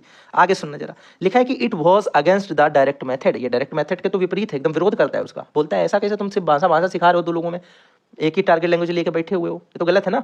Reading is shortest way to learning, इसका कहना है कि रीडिंग जो है, जो पढ़ना है, वो किसी चीज को सीखने से सरल तरीका है। बढ़िया है भैया, ये बात तो समझ में हमें भी आती है कि रीडिंग जो है वो किसी चीज को लर्न करने से सरल तरीका होता है ना। Reading is shortest way to learning, learning से रीडिंग थोड़ा सिंपल आसान होता है, ये हमें भी पता है, ये बात सबको ही पता है। तुम में से याद करना पड़ता है और सिर्फ पढ़ना पड़ता है, तो दोनों में कितना अंतर। पढ़ो तो एक बुक लोगे याद, लेकिन उसमें एक चैप्टर भी नहीं सही से होता है। ठीक है, आगे देखिएगा, लिखा है कि there are 2 types of reading abilities, 2 तरीके की रीडिंग एबिलिटीज हैं, एक तो ओरल और एक साइलेंट। साइलेंट में हम लोग मौखिक रूप से ही पढ़ते हैं, पर बोलते हैं मन में पढ़ो, आवाज नहीं करना, उसको बोलते हैं साइलेंट रीडिंग। और ओरल मतलब बोल बोल के मुंह से पढ़ना, लाइक मौखिक तरीके से पढ़ना। तो ये सिंपल था, आपको पता चल गया। अब देखो यहाँ किया जाता है focus on silent reading, silent reading पे फोकस अधिक किया जाता है कि साइलेंट रीडिंग पढ़ना थोड़ा सा उनके लिए बेस्ट है। आगे देखिएगा, अगर हम बात करें स्टेटमेंट की, तो इसे भैया स्टेटमेंट, इसके लिए डॉक्टर वेस्ट जी ने एक स्टेटमेंट बोला कि it is easier to acquire a reading knowledge of a language than the acquired speaking. इन्होंने बोला कि किसी चीज को पढ़ना जो है वो आसान होता है उसे बोलने से। ये सही बात है क्या? किसी चीज़ को पढ़ना मतलब रीडिंग जो है, रीडिंग नॉलेज, वो मेरे भाई कैसी होती है, बोला है कि इजियर होती है। इजियर है किससे बोलेंगे तो language than the acquired speaking, उसे बोलने से पढ़ना जो है वो इजी है। ठीक है, सही बात है, पढ़ना सरल है, बोलना टफ है। ठीक, अब इसमें ये ना सोचना कि पढ़ के बोलना, वो नहीं बोला जा रहा है, पढ़ना सिंपल है। आप अपने मन में अगर पढ़ोगे एक चैप्टर, मतलब जैसे पहला पेज है, आपने अपने मन में पढ़ा बिना बोल के, तो आप उसे थोड़ा जल्दी पढ़ पा रहे हो, क्योंकि आंखों से जल्दी जल्दी फेर करके चले गए। लेकिन जब आप बोल बोल के पढ़ रहे हो तो एक अक्षर को उच्चारण भी कर रहे हो ना, प्रोनाउंस भी कर रहे हो, तो वहाँ पे बोल रहे हैं कि वो थोड़ा ज़्यादा टाइम लेगा, टाइम कंज्यूमिंग भी हो जाएगा और थोड़ा सा वो टफ भी हो जाएगा, इसके अकॉर्डिंग जब आप मन में पढ़ते हो। तो उसके सपोर्ट में मन में पढ़ने के लिए इन्होंने एक ये स्टेटमेंट भी बोला कि जो हमारे में it is easier to acquire a reading knowledge of a language than the acquired speaking. ठीक है, कोई दिक्कत किसी को बोलोगे, कोई दिक्कत नहीं। पढ़ना सरल है, याद करना कठिन है, ये बात भी डॉक्टर वेस्ट में है। पढ़ना सरल है, बोलना कठिन है थोड़ा सा उसके अकॉर्डिंग, तो ये बात भी डॉक्टर वेस्ट ने ही कही है। बात समझ में आ गई भैया, डॉक्टर वेस्ट तो बढ़िया आदमी है, सिंपल सिंपल चीजें बोल के गए हैं। आगे देखो, इसमें 3 तरीके के एलिमेंट्स होते हैं, एक तो होता है रीडिंग, एक होता है रीडिंग विद सिलेक्ट वोकैब। हमें रीडिंग करनी है कुछ सिलेक्टेड वोकैब के साथ में, कुछ शब्द कोश के साथ में, शब्द कोश बोलेंगे, ठीक है, वोकैब को। और भैया यहाँ पे judicious use of mother tongue, उचित रूप से यहाँ पे मातृभाषा का भी प्रयोग करना है। ठीक है, आगे आ जाते हैं, नंबर लास्ट होगा मेरा भैया, ये लास्ट होता है शायद, ऑडियो लिंगुअल मेथड, नहीं ऑडियो वीडियो मेथड भी है, सॉरी। अब ऑडियो लिंगुअल मेथड का मतलब क्या है? इसका मतलब यह है कि किसी चीज़ को भैया हम लोग सुन रहे हैं और सीख रहे हैं। ठीक है, अब सुनिएगा इसका प्रयोग स्टार्ट कैसे होता है। यूएसए ने इसकी स्टार्टिंग की जब सेकंड वर्ल्ड वार हुआ आर्मी ट्रेनिंग के लिए, उस समय उसने इसका प्रयोग किया था। तो इसको हम लोग आर्मी मेथड के नाम से भी जानते हैं। This is a important question जो कि आपसे पूछा जा सकता है एमसीक्यू फॉर्म में भी, कि आपसे पूछेगा audio lingual method is known as, आप बता दोगे कि आर्मी मेथड। आगे सुनना, अगर बोला जाए कि this method was developed in, कहाँ पे, यूएस में बनाया गया, यूएस आर्मी ने बनाया during the world war second, world war द्वितीय के समय, जो हमारा विश्व युद्ध 2 हुआ था उसके टाइम पे इसका इन्वेंटमेंट किया गया। आगे मेरे भाई देखते हैं क्या है, बोला है कि some of the principles are similar to those of the direct method but many are different. अच्छा, ये बोला है कि जो डायरेक्ट मेथड है उसके तरीके, बहुत से प्रिंसिपल तो इसके सेम उसी के तरीके हैं जो डायरेक्ट मेथड के थे, लेकिन कुछ हैं जो उससे अलग हैं। ठीक है, ये तो एक मतलब एक लाइन लिखी है सिर्फ। आगे भैया देखते हैं, लिखा है in this language method medium of instruction will be target language. जो भी इसमें आपको निर्देश दिए जाते हैं भाषा में, जब ये सिखाई जाती है तो जो भी आपको इंस्ट्रक्शंस दिए जाएंगे, निर्देश दिए जाएंगे, वो हमेशा टारगेट लैंग्वेज में दिए जाएंगे। मतलब जैसे आप इंग्लिश सीख रहे हो तो वो इंग्लिश में दिए जाएंगे। ठीक है, ठीक है, सिंपल है। डायरेक्ट मेथड की तरह इसके कुछ हैं, कुछ डायरेक्ट मेथड से अलग इसके रूल्स हैं, साथ ही साथ भैया इसमें जो इंस्ट्रक्शन दिए जाएंगे वो सारे के सारे डायरेक्ट मेथड में दिए जाएंगे। ठीक, सिंपल है। आगे बढ़ जाओ भैया, आगे बोला गया है oral repetition and memorisation of scripted dialogues. इसमें कुछ डायलॉग्स होते हैं जिनको हमें याद ही कर लेना होता है, उनको रिपीट करना होता है मौखिक रूप से बोल करके। चलो विश्राम सावधान वाली बातें हो रही हैं। आगे सुनना, यहाँ पे 4 मेथड्स हैं मेरे भाई जिनके बारे में तुम्हें पता होना चाहिए। ये 4 मेथड्स ये थोड़े से इंपॉर्टेंट हो सकते हैं, इनमें से आपसे पूछ सकता है कि which one 4 methods of audio lingual method. आप बोलोगे रिपीटेशन, रिस्टेटमेंट, इनफ्लेक्शन और रिप्लेसमेंट। अब सुनना जरा, यहाँ पे इनको दोबारा तरीके से समझते हैं। रिपीटेशन मतलब जो मैंने बोला वही तुमने बोला, तो वो तो रिपीटेशन हो गया। रीस्टेटमेंट, मेरी बोली बात को बदल के थोड़ा बोला। इनफ्लेक्शन, मेरी बात को तोड़ मोड़ के बोला, तोड़ना मोड़ना होता है इनफ्लेक्शन। और रिप्लेसमेंट को मैंने जो बोला तुमने कुछ और ही बोल दिया, वो बात ही बदल दी। अच्छा भाई, अब आ गई बात समझ में। भैया आप समझाओ जरा इसको एक बार। तो देखो जरा, अगर आपसे बोला जाए रिपीटेशन क्या होता है, आप बोलोगे the student repeat what the teacher से, जो टीचर ने बोला उसी को स्टूडेंट ने रिपीट कर दिया, इट्स कॉल्ड रिपीटेशन। बात आई समझ में? जैसे टीचर ने क्या बोला, एग्जांपल भी देख लो। टीचर ने बोला I want to read the book, student ने बोला I want to read the book, एकदम टेप रिकॉर्डर। ये कौन सा हो गया? रिपीट। दूसरा देखना, अगर हम बात करते हैं रीस्टेटमेंट की, तो teacher says a sentence and student यहाँ पे क्या करेगा, replace a word in the sentence. वो उसी के किसी वर्ड को क्या करेगा, रिप्लेस करके उसी से आंसर बता देगा पूरा। अच्छा, जैसे टीचर बोलता है कि tell me to come inside, teacher ने बोला कि मुझसे कहो अंदर आ जाओ। टीचर ने बोला कि मुझसे कहो अंदर आ जाओ, टेल मी टू इनसाइड। तो स्टूडेंट ने क्या बोला, वो पूरा थोड़ी ना बोलेगा कि टेल मी टू इनसाइड, वो फिर क्या टीचर से बोल देगा कि मुझसे कहो कि तुम अंदर आ जाओ। वो तो अंदर ऑलरेडी बैठा है, टीचर बाहर था, टीचर ने बोला कि tell me to come inside, ये तुम अंदर आ जाओ। तो वो बोलेगा भैया, स्टूडेंट कहेगा कि ओके कम इन, क्या बोलेगा कम इन मतलब अंदर आ जाओ। तो वो पूरा नहीं रिपीट करेगा, उसी का सेंटेंस में से कुछ पार्ट उठाएगा और उसको बोल करके वो अपनी बात का आंसर बता देगा। एक तरीके से वो जो बोला गया है सामने से उसको रियल कर देना, ठीक है। अब जैसे मैं हूं और मेरा भाई है, ठीक है, मैंने उससे कहा कि भाई एक काम करो, मुझे 200 रुपए दो, तो वो बोलेगा ना कि ये 200 रुपए लो। क्या बोलेगा, मैंने उससे बोला कि गिव मी 200 रुपीज, तो वो क्या बोलेगा, ओके 200 रुपए दे देगा, खत्म बात। लेकिन सुनना ध्यान से, ऐसा तो है नहीं कि मैंने उससे कहा कि मुझे 200 रुपए दो, उसने मुझसे बोल दिया मुझे 200 रुपए दो, ये तो रिपीटेशन हो गया। तो रिपीटेशन क्या था, जब same teacher says then repeat by the students, और मेरे भाई रीस्टेटमेंट क्या होगा, teacher says a sentence and student replace the word by in the sentence. Simple सी बात थी, दोनों बातें तुम्हें समझ में आ गई होंगी। आगे सुनना, अगर हम बात करते हैं इन्फ्लेक्शन, तोड़ मोड़ के बातें करना मतलब उसी बात को अलग तरीके से बोलना, पर बात का अर्थ लगभग सेम होना चाहिए, सेम ही होना चाहिए। देखो उन्होंने बोला कि टीचर से अ वर्ड और sentence and student change the form, वो उसकी फॉर्म को बदलेगा। जैसे कि टीचर ने बोला कि you go to Kalyanpur, you go to Kalyanpur, लेकिन यहां स्टूडेंट बोलता है यू वेंट टू कल्याणपुर, उसने गो टू को वेंट कर दिया। क्या कर दिया, गो टू को वेंट कर दिया मेरे भाई, यहाँ पे फॉर्म ऑफ वर्ब उसने चेंज कर दी। बात आ गई समझ में एकदम बढ़िया तरीके से कि नहीं आ गई, जल्दी से मेरे भाई बता देना। आप बोलोगे एकदम भैया पूरी की पूरी बात एकदम बेहतरीन तरीके से आ रही है, रिपीटेशन में तो सेम टू सेम वही बातें बोल देता है भैया। उसके बाद बात करते हो आप हमसे रीस्टेटमेंट में, तो वो रीस्टेटमेंट में सामने वाला जो बोल रहा होता है उसी को क्या करता है, चेंज करके उसी सेंटेंस से कुछ निकाल के हिस्सा उसे बोल देगा। अगर भैया पूछा जाए इन्फ्लेक्शन में, इन्फ्लेक्शन में बोलोगे जो टीचर ने भैया बात बोली है वो उसकी फॉर्म चेंज करके ही बोल देगा। भैया एक होता है और कौन सा, वो होता है रिप्लेसमेंट। उसमें क्या होता है कि टीचर कुछ बोलता है, स्टूडेंट उसमें कुछ चीजें बदल ही देता है, ठीक है। बात आई एकदम बढ़िया तरीके से समझ में। तो भैया ये तो हो गया हमारा इन्फ्लेक्शन, आप समझ गए हो कि इन्फ्लेक्शन में क्या हुआ। लेकिन आप रिप्लेसमेंट भी देख लो, आप इसे ऐसे ही समझ जाओगे जो मैंने बताया। लिखा है कि student replace the word in the sentence, वो सीधे सेंटेंस के कुछ वर्ड ही रिप्लेस कर देगा, बदल देगा। कैसे बदल देगा, वो बोलेगा टीचर ने बोला था कि आई लाइक एप्पल, स्टूडेंट खड़ा वो बोला कि आई लाइक मैंगोस, दूसरा खड़ा वो बोला भाई I like banana, I like जो है पोमग्रेनेट, आई लाइक ऑरेंज। सबका एक अपना अपना, तो सब क्या करेंगे, कुछ सेंटेंस से ही मेरे भाई कुछ वर्ड्स को क्या करेंगे, रिप्लेस कर देंगे। तो ये होता है रिप्लेसमेंट। बात समझ में आ गई। कितने पार्ट्स थे, 4, किसके, ऑडियो लिंगुअल मेथड के। कौन कौन से 4 हैं भैया, 4 चारों पार्ट बता दो एक बार फिर से। बोलो भैया रिपीटेशन था पहले आपने बताया, फिर रीस्टेटमेंट, किसी स्टेटमेंट को री मतलब दोबारा से बोलना, थोड़ा सा एक पार्ट उसका लेकर के। उसके बाद भैया तीसरा आपने बताया इन्फ्लेक्शन, जिसे हम बोलते हैं मोड़ना या तोड़ना, तोड़ मोड़ के किसी चीज को बोल देना। फिर भैया चौथा आपने बताया रिप्लेसमेंट, जिसमें हम किसी चीज को बदल ही देंगे। सीधा सीधा बात, बिल्कुल समझ में आ गई बढ़िया तरीके से, नहीं आई क्या, आ गई ना मेरे भाई, आगे बढ़ जाए। चलो अब सुनो, अगर हम बात करते हैं ऑडियो विजुअल मेथड या फिर ऑडियो वीडियो मेथड के बारे में, ये मेरे भाई बहुत ज्यादा इफेक्टिव होता है। बच्चे इतना ज्यादा इसमें इंटरेस्ट लेते हैं because this is the interested method. अब आप बताओ टेलीविजन से कोई सिखाए, जैसे आप ही अभी मेरी क्लास आपको कम अच्छी लगेगी, क्यों, क्योंकि यहाँ पे मैं आपको सिखा रहा हूँ बाई पेज। लेकिन अभी आप यही क्लासेस जो बड़े टीचरों को देखो, जो बड़े बड़े इन्फ्लुएंसर्स हैं भाई, पैसा पैदा करते हैं, बना रहे हैं अपना, उन्होंने क्या लगा रखा, डिजिटल बोर्ड देख रहे हैं, एकदम बढ़िया दिखा रहे हैं, कुत्ता दौड़ रहा है, दौड़ता हुआ कुत्ता देख के इंटरेस्ट बनता है। सिंपल सी बात है, मैं अच्छा पढ़ा सकता हूं पर मेरे पास अच्छी फैकल्टी नहीं है, तो मैं ये मान सकता हूं कि मैं अपनी फैकल्टी की वजह से उनसे पीछे रह जाऊंगा। सिंपल सी बात है, जो मुझे ये कड़वा सच है लेकिन सच है। और वो लोग क्या करेंगे, उनके पास फैकल्टी अच्छी है, हो सकता है वो मुझसे बढ़िया तरीके से चीजों को डिलीवर नहीं कर पाएंगे आप तक, लेकिन वो बढ़ जाएंगे, ये आपको भी पता है। अभी आप खुद ही जाकर के क्लास को बैक करोगे, आप बोर हो जाओगे, देन आप दूसरे को ट्राई करोगे जाके। तो फिलहाल कोई बात नहीं है, तो अपना अपना वो है, आगे देखिएगा। हम बात कर रहे हैं ऑडियो विजुअल मेथड, यहाँ पे ऑडियो की भी यूज होगा और भैया विजुअल का भी यूज होगा, मतलब चित्र भी दिखाई पड़ेंगे और बातें भी सुनाई पड़ेंगी। ये भी एक मेथड है, देख लेते हैं कैसा। मेरे भाई ये एक मोर इफेक्टिव मेथड होता है फॉर इंग्लिश टीचिंग, इंग्लिश को सिखाने का सबसे ज्यादा प्रभावशाली मेथड, मोर इफेक्टिव, ठीक है।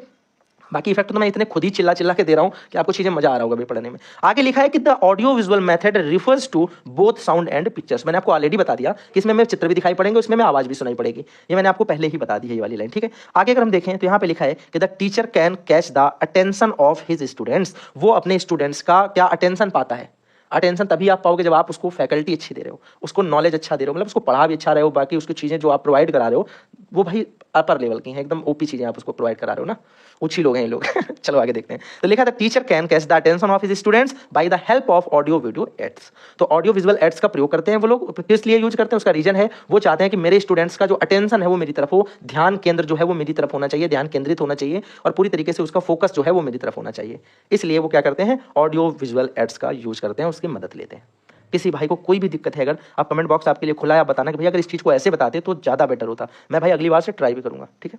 आगे देखो लिखा है kinds of audio visual method, इसके भी कुछ तरीके हैं। कुछ होते हैं मेरे भाई सिंपल ऑडियो विजुअल मेथड, कैसे सिंपल ऑडियो विजुअल मेथड, साधारण दृश्य श्रव्य सामग्री, ये है सिंपल विजुअल मेथड केवल। तो सिंपल विजुअल मेथड का मतलब है केवल दृश्य, सिर्फ दिखने वाली चीजें होंगी, और जब ऑडियो भी लिखा होगा इसका मतलब होगा श्रव्य, ये भी आपने ऑलरेडी मेरे भाई शायद पढ़े थे, आपको याद नहीं है तो अलग बात है, लेकिन फर्स्ट सेमेस्टर में पढ़ चुके हैं। दृश्य सामग्री, श्रव्य सामग्री, दृश्य श्रव्य सामग्री दोनों वाले। चलो सुनना जरा। सिंपल विजुअल का मतलब जिसमें हमें चीजें सिर्फ दिखाई पड़ती हैं। भैया कौन कौन सी चीजें हैं जिसमें हमें सिर्फ सामने चार्ट आर्ट जैसे हो गया, आपको बॉडी नेम पढ़ने होता है, आपके क्लास में एक चार्ट लगा है, आपने देख लिया चार्ट, सिर्फ देख लिया ना, उससे क्या आवाजें आती हैं कि टो माने पैर का अंगूठा, ये हमारे खान, ऐसा कुछ नहीं होता ना, सिर्फ छपा हुआ है सामने। तो ये हमारा simple audio, simple visual method हो जाते हैं जो हमें सिर्फ दिखाई पड़ते हैं। तो सिंपल विजुअल ऐड में मेरे भाई देख लेंगे नंबर 1 पे, जैसे ब्लैक बोर्ड सिर्फ देख सकते हो, उस पर चार्ट सिर्फ देख सकते हो उसमें। TLM इसको बोलते हैं टीचिंग लर्निंग मटेरियल, मैंने इसके बारे में ऑलरेडी आपको बता रखा है, ठीक है। उसके बाद हमने कहा डायग्राम, हमने कहा भैया ग्राफ हो गया, हमने कहा भैया ग्लोब हो गया, ये सारी चीजें हमें सिर्फ देखते हैं, इनको सिर्फ देख सकते हैं। लेकिन अगर हम बात करते हैं यहाँ पे मैकेनिकल ऑडियो एड्स के बारे में, तो यहाँ पे वो चीजें हैं जो हमें सिर्फ सुनाई पड़ेंगी। यांत्रिक श्रव्य सामग्रियां कौन कौन सी हैं भैया, आप बोलोगे देखो रेडियो हो गया, सुनाई पड़ता है सिर्फ। टेप रिकॉर्डर, कुछ भी रिकॉर्ड कर दो बाद में वही सुन पाओगे। ग्रामोफोन सिर्फ सुन पाते हैं, ठीक है। तो ये आपको सारी चीजें, ऑडियो प्लेयर हो गया, MP3 प्लेयर्स हो गए, ये सारे के सारे आपके क्या हो जाएंगे, आप ये सारे बोल सकते हो this is a mechanical audio aids. खत्म बात, सिंपल है। आगे भैया बोला है कि आपसे मैकेनिकल ऑडियो विजुअल एड्स, जैसे कि सिनेमा है, टेलीविजन है, थिएटर्स हैं, ठीक है। आप बोलोगे भैया आप तो बहुत सारी चीजें हो गई, बाई प्रोजेक्टर, ठीक है। ये सारी की सारी चीजें क्या है, ये हमें दिखाती हैं कि श्रव्य भी है, दृश्य भी है, ऑडियो भी है, विजुअल भी है। तो ये सबसे ज्यादा इंटरेस्टिंग होता है, this is most interesting and the, हम बोल सकते हैं इसके द्वारा बच्चे जो है अधिक प्रभावित होते हैं।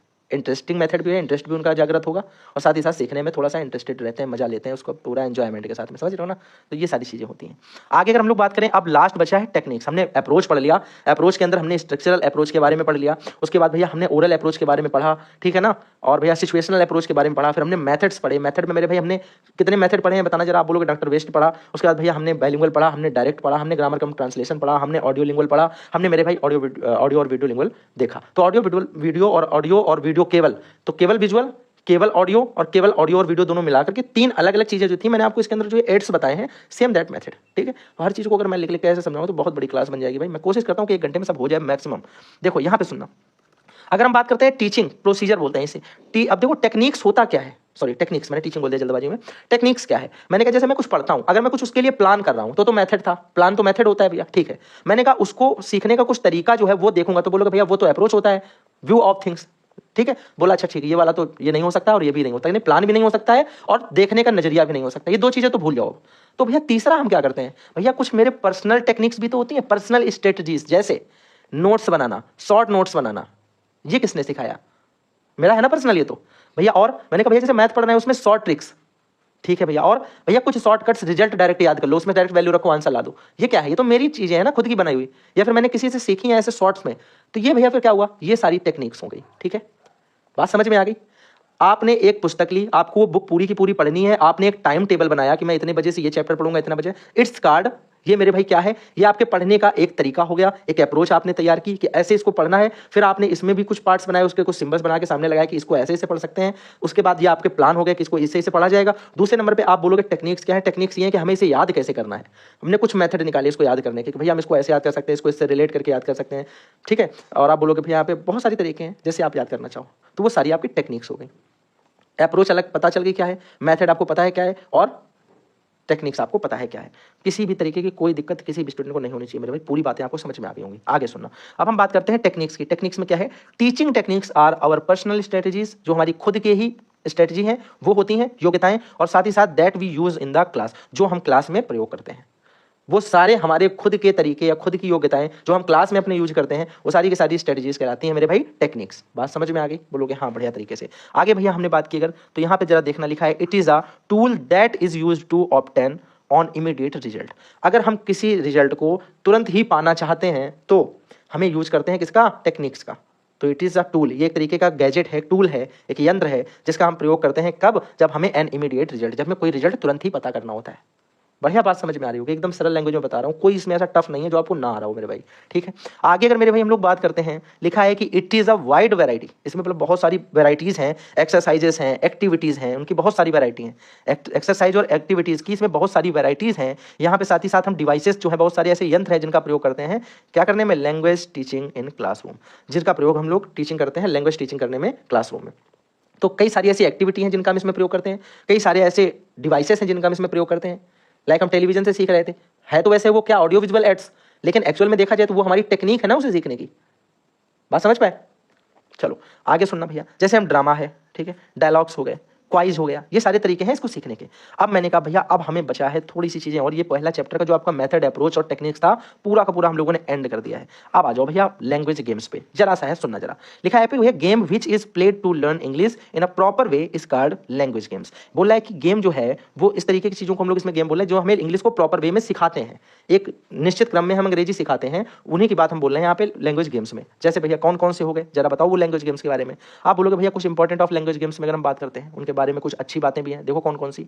पहली तो ये हो गई कि जो लैंग्वेज गेम्स है play very important role play in learning. तो लर्निंग जो होती है उसमें सबसे अच्छा सबसे इंपॉर्टेंट रोल प्ले अपने आप का योगदान कौन कर रहे हैं, गेम प्लेस। आगे हम बात कर रहे हैं लैंग्वेज प्लेस के बारे में, लैंग्वेज गेम्स के बारे में। लिखा है कि it is necessary to make teaching learning process, क्या लिखा है, it is necessary to make, यहाँ पे कुछ कट गया है क्या बात का, it is necessary to make teaching learning process okay enjoyable interesting and easy. देखो इसका मतलब ये है कि जो टीचिंग और लर्निंग का प्रोसेस है ये आवश्यक हमें क्यों लगता है, इसके लिए आवश्यक लगता है कि ये उसको कैसा बना देता है, थोड़ा सा एंजॉयबल मतलब मनोरंजक बनाता है, इंटरेस्टिंग है यहाँ पे, ठीक है, इंटरेस्टिंग आगे लिखा है STING, मैं कहूँ कुछ अजीब लग रहा है देखने में, इंटरेस्टिंग और उसे इजी बना देता है। तो जो लर्निंग गेम्स होते हैं वो हमारी टीचिंग लर्निंग को कैसा बनाते हैं, एक तो इंटरेस्टिंग रुचि बनाते हैं उसमें, दूसरे नंबर पर मेरे भाई उसमें क्या कर देते हैं, आप बोलोगे एंजॉयबल ऐसा बनाएंगे मनोरंजन के साथ हम पढ़ें उसको, और तीसरा ऐसा बना देंगे कि हम इजी वे में उस चीज को पढ़ पाएं, बिल्कुल सरल भाषा में उसे समझ पाएं। आगे सुनिएगा, आगे आपसे मेरे भाई बोला गया है कि द लर्नर जो है वो understand better when they are active. यहाँ पे ये है कि जो लर्नर होता है, जो सीखने वाला होता है, वो उन चीजों को बड़े अच्छे तरीके से सीखता है और उसमें क्या रहता है, सक्रिय रहता है, एक्टिव रहता है, ठीक है।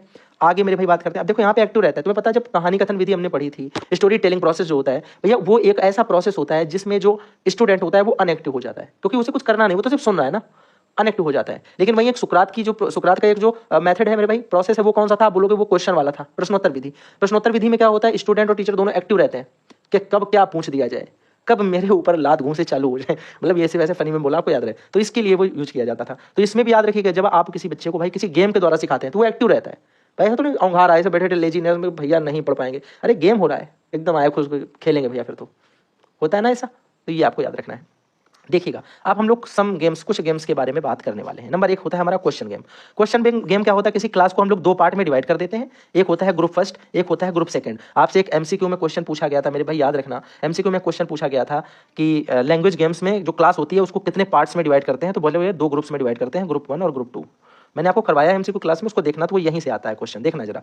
आगे आपसे बोला गया कि क्वेश्चन 1, जैसे मान लो किसी ग्रुप 1 का बच्चा कोई था, उसने क्वेश्चन किया कि who is the prime minister of India, तो ग्रुप सेकंड का कोई बच्चा क्या बोलेगा, श्री नरेंद्र मोदी जी, बात खत्म। यानी उसने पूछा जो क्वेश्चन, उसका आंसर सेकंड वाले ने दे दिया। अब इसमें से क्या होता है, अब ये क्वेश्चन करेगा, ये आंसर देगा, और मेरे भाई जो जीतेगा वो विनर, जो हारेगा वो लूजर। एक ग्रुप जीतेगा और एक ग्रुप हार जाएगा। ये बातें आपको समझ में आ गई, बोलोगे बढ़िया तरीके से आ गई भैया, बढ़िया आ गया, एकदम सब कुछ आ गया, ठीक है। हमने कहा अगर हम बात करें पजल की, सुनना, पजल भी मेरे भाई एक तरीके का गेम है, सेम वैसा ही है, लेकिन पजल में क्या होता है, उसमें तो हमसे बोला who is the prime minister of India, सबको पता है, जिनको नहीं पता वो सर्च करके बता देंगे, ठीक है ना। इसमें हमसे पूछता है पहेली, जिसको हमें बूझनी पड़ती है, अंडरस्टैंड करना पड़ता है उससे, ठीक है। जैसे एक आपने सुना होगा कि जो है ऐसा कौन सा गेट है जिसमें हम घुस नहीं सकते, वैसे ये एकदम वाहियात चीज़ है, लेकिन फिर भी मैं आपको सिर्फ एग्जाम्पल के लिए बता रहा हूँ, ऐसा कौन सा गेट है जहाँ हम घुस नहीं सकते, बोलोगे कोलगेट, कुछ सेंस है इस बात का, लेकिन ये पहली क्वाइज है, इसको आपको सोचना पड़ेगा, बूझना पड़ेगा, मतलब इसे समझना पड़ेगा, देन आप आंसर कर सकते हो। तो क्वाइज में भी इसी तरीके की चीजें होती हैं भैया, एक तो ग्रुप 1 बनता था, एक ग्रुप 2 बनता है, और फिर इसके अंदर भैया क्या किया जाता है, आप बोलोगे ग्रुप 1 से पूछा गया कि it has hairs but not even living one, इसके बाल तो हैं लेकिन ये जिंदा नहीं है। अब आदमी सोचो बाल तो हैं लेकिन जिंदा नहीं है, इसका मतलब क्या कोई मर गया है, कोई डेड बॉडी पे, डेड बॉडी नहीं, डेड बॉडी नहीं हो सकता, उसमें जान थी ही नहीं कभी, हिंट दी गई। अब बोला अच्छा भैया फिर रुक जाओ, फिर बहुत देर सोचने के बाद बोला अरे भैया वो पेंटिंग ब्रश या टूथ ब्रश या ब्रश, बाल तो होते हैं उसमें लेकिन वो जीवित नहीं होता। अच्छा, कुछ लोग आंसर में ये भी बता सकते हैं भैया, वो आपने देखा है कि वो जो एक बुढ़िया वाला बाल वाला नहीं है, वो उड़ता है, जो बाबा बोलते हैं उसको जो वैसे हवा में उड़ता हुआ आता है, कैसे गोल सा बाल होते हैं उसमें साइड में, अकोड़े के पेड़ में लगता है आई थिंक। तो बोलोगे भैया हाँ हो सकता है, तो कुछ भी हो सकता है, उस पहली का एकदम जो सेटिस्फाइड उसको करेगा वो उसका आंसर हो सकता है। कोई ये नहीं कि इसका फिक्स आंसर यही वाला ब्रश है, पेंटिंग ब्रश भी हो सकता है, जितने भी ब्रश बाल वाले हैं जिनके आगे वो कूंची जैसी लगी है, सारे के सारे हो सकते हैं। तो दिस इज इंपॉर्टेंट क्वेश्चन। आगे मेरे भाई देखते हैं, आपसे बोला जाए कि प्रोनाउंसिएशन गेम भी होता है। इसमें क्या होता है कि ग्रुप ए ने अगर बोला कोई चीज फ्रिज, तो ग्रुप बी को सेम टू सेम उसी टोन में, उसी रिदम में, सेम टू सेम मिलने वाला एक वर्ड उसी टाइप का बोलना पड़ेगा। जैसे भैया ग्रुप 1 में किसी ने बोला भैया फ्रिज, तो ग्रुप 2 का एक बच्चा बोलेगा ब्रिज, और दोनों का ऐसा नहीं कि मतलब होना चाहिए। अब कोई यहीं पे खड़ा हो गया, आ गया, बोला भैया ड्रिज, क्या कुछ है क्या ये, ऐसा नहीं, एक मीनिंगफुल वर्ड जो सेम टोन का हो, ठीक है ना, इस टाइप का वर्ड से बोलना पड़ता है। बात आई होप आपको वाली समझ में आ गई होगी, बड़ा सरल चीज़ है ये। किसी ने बोला होल, HOLE, किसी ने बोल दिया मोल, किसी ने बोल दिया मेरे भाई स्टोल, ठीक है। किसी ने बोल दिया चेंज, तो एक बोलेगा रेंज, एक बोलेगा स्ट्रेंज। बात आ गई समझ में? तो ये सारी बातें तुम्हें आ गई। ऑरेंज भी तो बोल सकता था, लग रहा है ना थोड़ा थोड़ा मैं भी खेल सकता हूँ ये वाला गेम। चलो आप भी खेल सकते हो। अपना जरा कमेंट बॉक्स में बताना कि ये ब्रिज ब्रिज और इसके बाद वाला एक जरा नीचे बताओ कमेंट बॉक्स में, और तुम क्या लिखोगे। सुनो जरा, अब हम बात करते हैं spelling games. Spelling games very simple मेरे भाई। होता क्या है, कुछ गैप्स छोड़ दिए जाते हैं बीच में, फिल इन द ब्लैंक्स उनको कंप्लीट करना होता है, और ये पूरी क्लास एक साथ खेलती है, 1 बाय 1 ब्लैक बोर्ड पे जाके खेल सकती है, या फिर वो एक एक करके अपनी कॉपियों में एक दूसरे को दे करके क्वाइज तरीके से कंप्लीट आउट कर सकते हैं। देखिएगा, जैसे यहाँ पे बोला जाता है क्रिकेट, उसमें आपको पता है कि ये देखो यहाँ पे ये बना था नीचे ये, तो जहाँ पे ये बना होता है वहाँ पे लिखा नहीं होता है कुछ, तो हमने यहाँ पे सी लिखा, यहाँ पे के लिखा। इसी तरीके हमने यहाँ पे देखा, तो यहाँ पे देखो यहाँ नहीं कुछ लिखा था, यहाँ नहीं कुछ लिखा था, यहाँ नहीं कुछ लिखा था। लिखा था कैसे, ये लिखा था ST स्पेस, फिर मेरे भाई लिखा था A फिर स्पेस, फिर लिखा था G फिर स्पेस। तो हमने देखा ये हो जाएगा स्ट्रेंज, तो यहाँ पे R लगा दिया मेरे भाई, सॉरी यहाँ पे A तो था, हाँ यहाँ पे R लगा दिया, यहाँ पे N लगा दिया, ये A है, यहाँ पे N लगा दिया, यहाँ पे E लगा दिया, तो ये हो गया स्ट्रेंज। कोई समस्या आपको? बोलो कोई दिक्कत नहीं, बात समझ में आ गई। अब सुनना जरा आगे, कुछ वर्ड्स हैं भैया जो आप लोगों को कंप्लीट करके देने हैं, ठीक है। आप भी बता दोगे ना? देखो मैं पहला बता रहा हूँ, ये देखो ये क्या लिखा हुआ है, फिलॉसफी। पहचानने की कोशिश करना है, ये क्या लिखा है भैया, ये लिखा होगा कंप्यूटर तो नहीं सकता, कंपार्टमेंट, कंपार्टमेंट हो सकता है भैया। ये क्या हो सकता है, ट्रेवलर नहीं, ट्रेवल्ड, ट्रेवल्ड घूमना फिरना। ये भैया क्या हो सकता है आपका जो है अल्फ़ाबेट। ये क्या हो गया, ये आपका हो जाएगा जो है BELIEVE, बिलीव हो जाएगा, ये विश्वास। आप बोलोगे भैया ये क्या हो जाएगा, ये बोलोगे भैया ये हो जाएगा जो है STRIKE, स्ट्राइक हो जाएगा, STROKE, स्ट्रोक भी हो जाएगा। स्ट्राइक स्ट्रोक दोनों वर्ड्स होते हैं, पर strike is better than stroke, ठीक है। स्ट्राइक आपको रखना है। अब हम लोग बात करते हैं लैंग्वेज स्किल्स के बारे में। लैंग्वेज स्किल मेरे भाई यहाँ पे 4 चीज़ें हम लोग पढ़ते हैं ओनली, जिनको हम बोलते हैं LSRW। LSRW का मतलब क्या है, listening, speaking, writing and reading and writing. यहाँ पे इंपॉर्टेंट क्वेश्चन क्या पूछा जाता है, मैंने आपको ऑलरेडी पीछे बता रखा है कि यहाँ 2 तरीके की चीज़ों में आपसे डिवाइड करने को बोलता है कि विच वन इज रिसेप्टिव और विच वन इज प्रोडक्टिव, ठीक है ना। तो speaking and writing productive and another 2 1 listening and जो है आपका रीडिंग जो है वो रिसेप्टिव हो जाएगा। इस तरीके के 2 टाइप्स हमें इसमें देखने होते हैं। तो बोलोगे भैया रिसेप्टिव हमारे 2 होते हैं, कौन कौन से? आप बोलोगे LR होता है हमारा रिसेप्टिव, लिसनिंग एंड रीडिंग, और प्रोडक्टिव हमारे कौन से होते हैं? बोलोगे ये हो जाएगा SW LR, याद रखिएगा दोनों को। तो प्रोडक्टिव कौन से हो जाएंगे?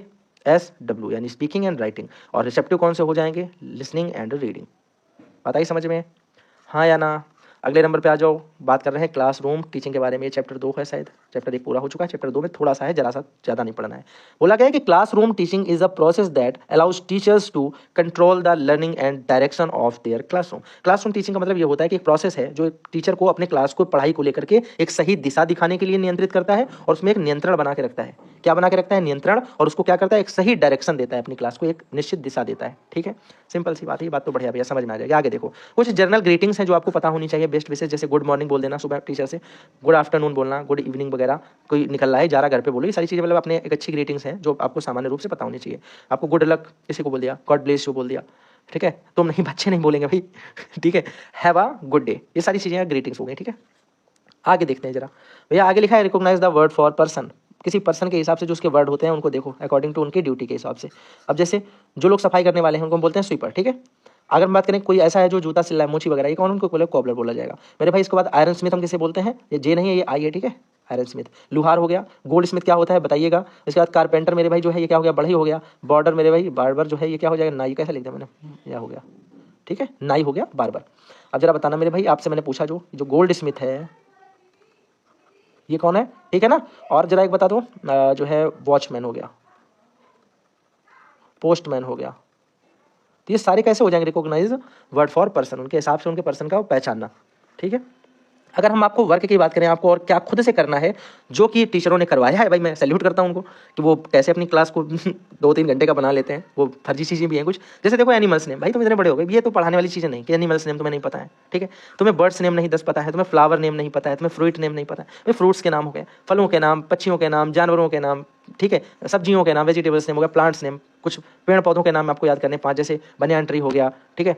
इस तरीके के आप बहुत सारे हैं मेरे भाई, लिपटे सिपटे याद कर लेना, जो तुम्हें लगे 5 अपने हिसाब से अकॉर्डिंग टू मेरे भाई, जो आपको बेटर लगते हैं 5 याद करो। मैंगो ट्री होता नहीं है क्या? होता है, ऐसे लेके चले आओगे भी तुम, सब हो जाएगा तुम्हारा पूरा ये। तो ये आपको टाइम वेस्ट करने के लिए मैंने बिल्कुल आपका समय बर्बाद नहीं किया इन सबको लिख करके। लाइक बॉडी नेम, आप बताओ बॉडी नेम क्या कौन कौन करवाएगा? मैक्सिमम से मैक्सिमम आप जितने याद कर पाओ बॉडी नेम याद कर लेना, ठीक है। अब आप बताओ ये 1 से लेकर के 100 तक मैं ये लिखवाऊँ क्या कि 1 2 3 4, सबको पता है, सबको आती है भाई इतनी। आगे देखो, A to Z कैपिटल और स्मॉल लेटर में ABCD किसको नहीं आती है? Oral practice of simple sentence, simple sentence की ओरल प्रैक्टिस बोल करके, जैसे I am a good boy, ठीक है, you are a bad boy, ठीक है, मैं कल्याणपुर जाना चाहता हूँ, I want to go to Kalyanpur, simple सी बात। मैंने कहा मुझे पुस्तक पढ़ना अच्छा लगता है, I like to reading books, ठीक है, I like to read the books. मैं कुछ भी आप लिख सकते हो अकॉर्डिंग टू यू मेरे भाई, आप जो चाह रहे हो, आप जो जर्नल वर्ड्स हैं, ऐसे नहीं, मतलब जस्ट सिंपल सिंपल वाले, अपना इंट्रोडक्शन वगैरह हो गया, my name is this, my father name is, my mother name is, I have 2 brothers and 4 sisters like that, या फिर जो भी आप चाहो, अंग्रेज ही नहीं बन जाना है, लेकिन इतना नॉर्मल इंट्रोडक्शन वगैरह आपको पता हो जाएगा जब आप पढ़ोगे, ठीक है। अब इसमें 2 चीज़ें और बचती हैं, एक बचता है प्रोज और एक बचती है पोएट्री, दोनों को देख लेते हैं। Prose comes from a Latin word प्रोजा ऑरेटियो, तो इसको याद रखना आपको कि प्रोजा ऑरेटियो से लिया गया, और प्रोजा ऑरेटियो में अगर हम मीनिंग की बात करते हैं तो इसका मीनिंग होता है स्ट्रेट फॉरवर्ड, मतलब आगे लगातार सीध पे बढ़ते रहना। लिखा है प्रोज इज वर्बल और रिटन लैंग्वेज दैट मेरे भाई फॉलोज द, ये लिखा है यहाँ पे नेचुरल है, ये एन है, एम नहीं है, नेचुरल फ्लो ऑफ स्पीच, तो ये नेचुरल फ्लो ऑफ स्पीच यानी प्राकृतिक जो हमारा फ्लो होता है स्पीच का, उसको फॉलो करता है, उसका अनुसरण करता है। अगर हम बात करते हैं पोएट्री की मेरे भाई, तो पोएट्री क्या होता है, ये भी लगभग सेम होता है, देखना जरा। Poetry is a type of literature, ये एक लिटरेचर का टाइप है।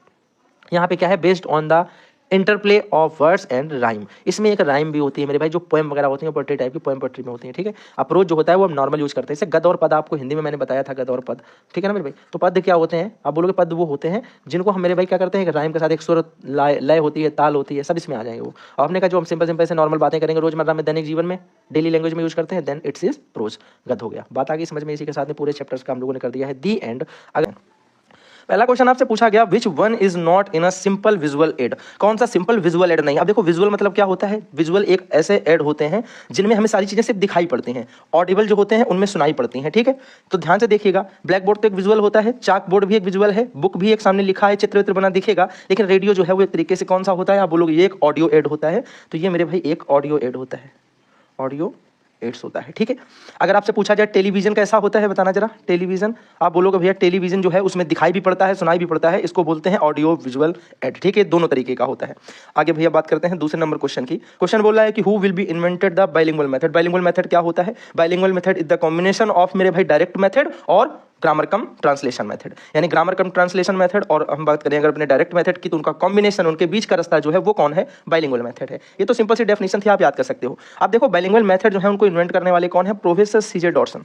मोस्ट इंपॉर्टेंट है, 100% क्वेश्चन में आपसे पूछा जाएगा, ध्यान रखिएगा भैया, इतनी बात आपको समझ में आनी चाहिए। अगर आपसे इसमें और कुछ पूछा जाए कि डॉक्टर माइकल वेस्ट के बारे में आप बताओ, तो देखो जो वेस्ट मेथड है वो डॉक्टर माइकल वेस्ट का है, इसे न्यू मेथड भी कहा जाता है, इस बात को भी याद रखना। आगे आपसे अगर पूछा जाए कि प्रोफेसर एंसॉफ कौन है, इनको बोलते हैं फादर ऑफ स्ट्रेटेजिक मैनेजमेंट, इनको बोलते हैं फादर ऑफ स्ट्रेटेजिक मैनेजमेंट, ठीक है। इतनी बातें आपको मैंने बता दी, आपको याद रखनी है। आगे देखिएगा, पूछा जा रहा है according two questions game class की अगर हम बात करते हैं तो शुड बी डिवाइडेड इन। देखो जब हम कोई क्वेश्चन गेम खेलते हैं तो क्लास को हम 2 पार्ट्स में डिवाइड करते हैं। जब हम क्वेश्चन पूछते हैं तो एक ये पार्ट होता है, एक ये पार्ट होता है, 20 से ऐसे हम यहाँ पे खड़े होकर क्वेश्चन पूछेंगे। जो ज्यादा आंसर देता है मेरे भाई उसको हम बोल देते हैं कि this is a winner team, और जो भैया आंसर नहीं सही दे पाता है वो एक लूजर टीम होती है। तो आपको एक बात पता चल गई कि क्लास को हम 2 पार्ट्स में डिवाइड करते हैं जब हमें क्वेश्चन गेम खेलते हैं क्लास में, ठीक है। कि भैया बताना हम जो पूछ रहे हैं, लड़के अलग लड़कियां अलग, ऐसा भी हो सकता है, या फिर लड़के लड़कियों का कुछ एक ग्रुप भी हो सकता है 2 पार्ट्स में, ठीक है।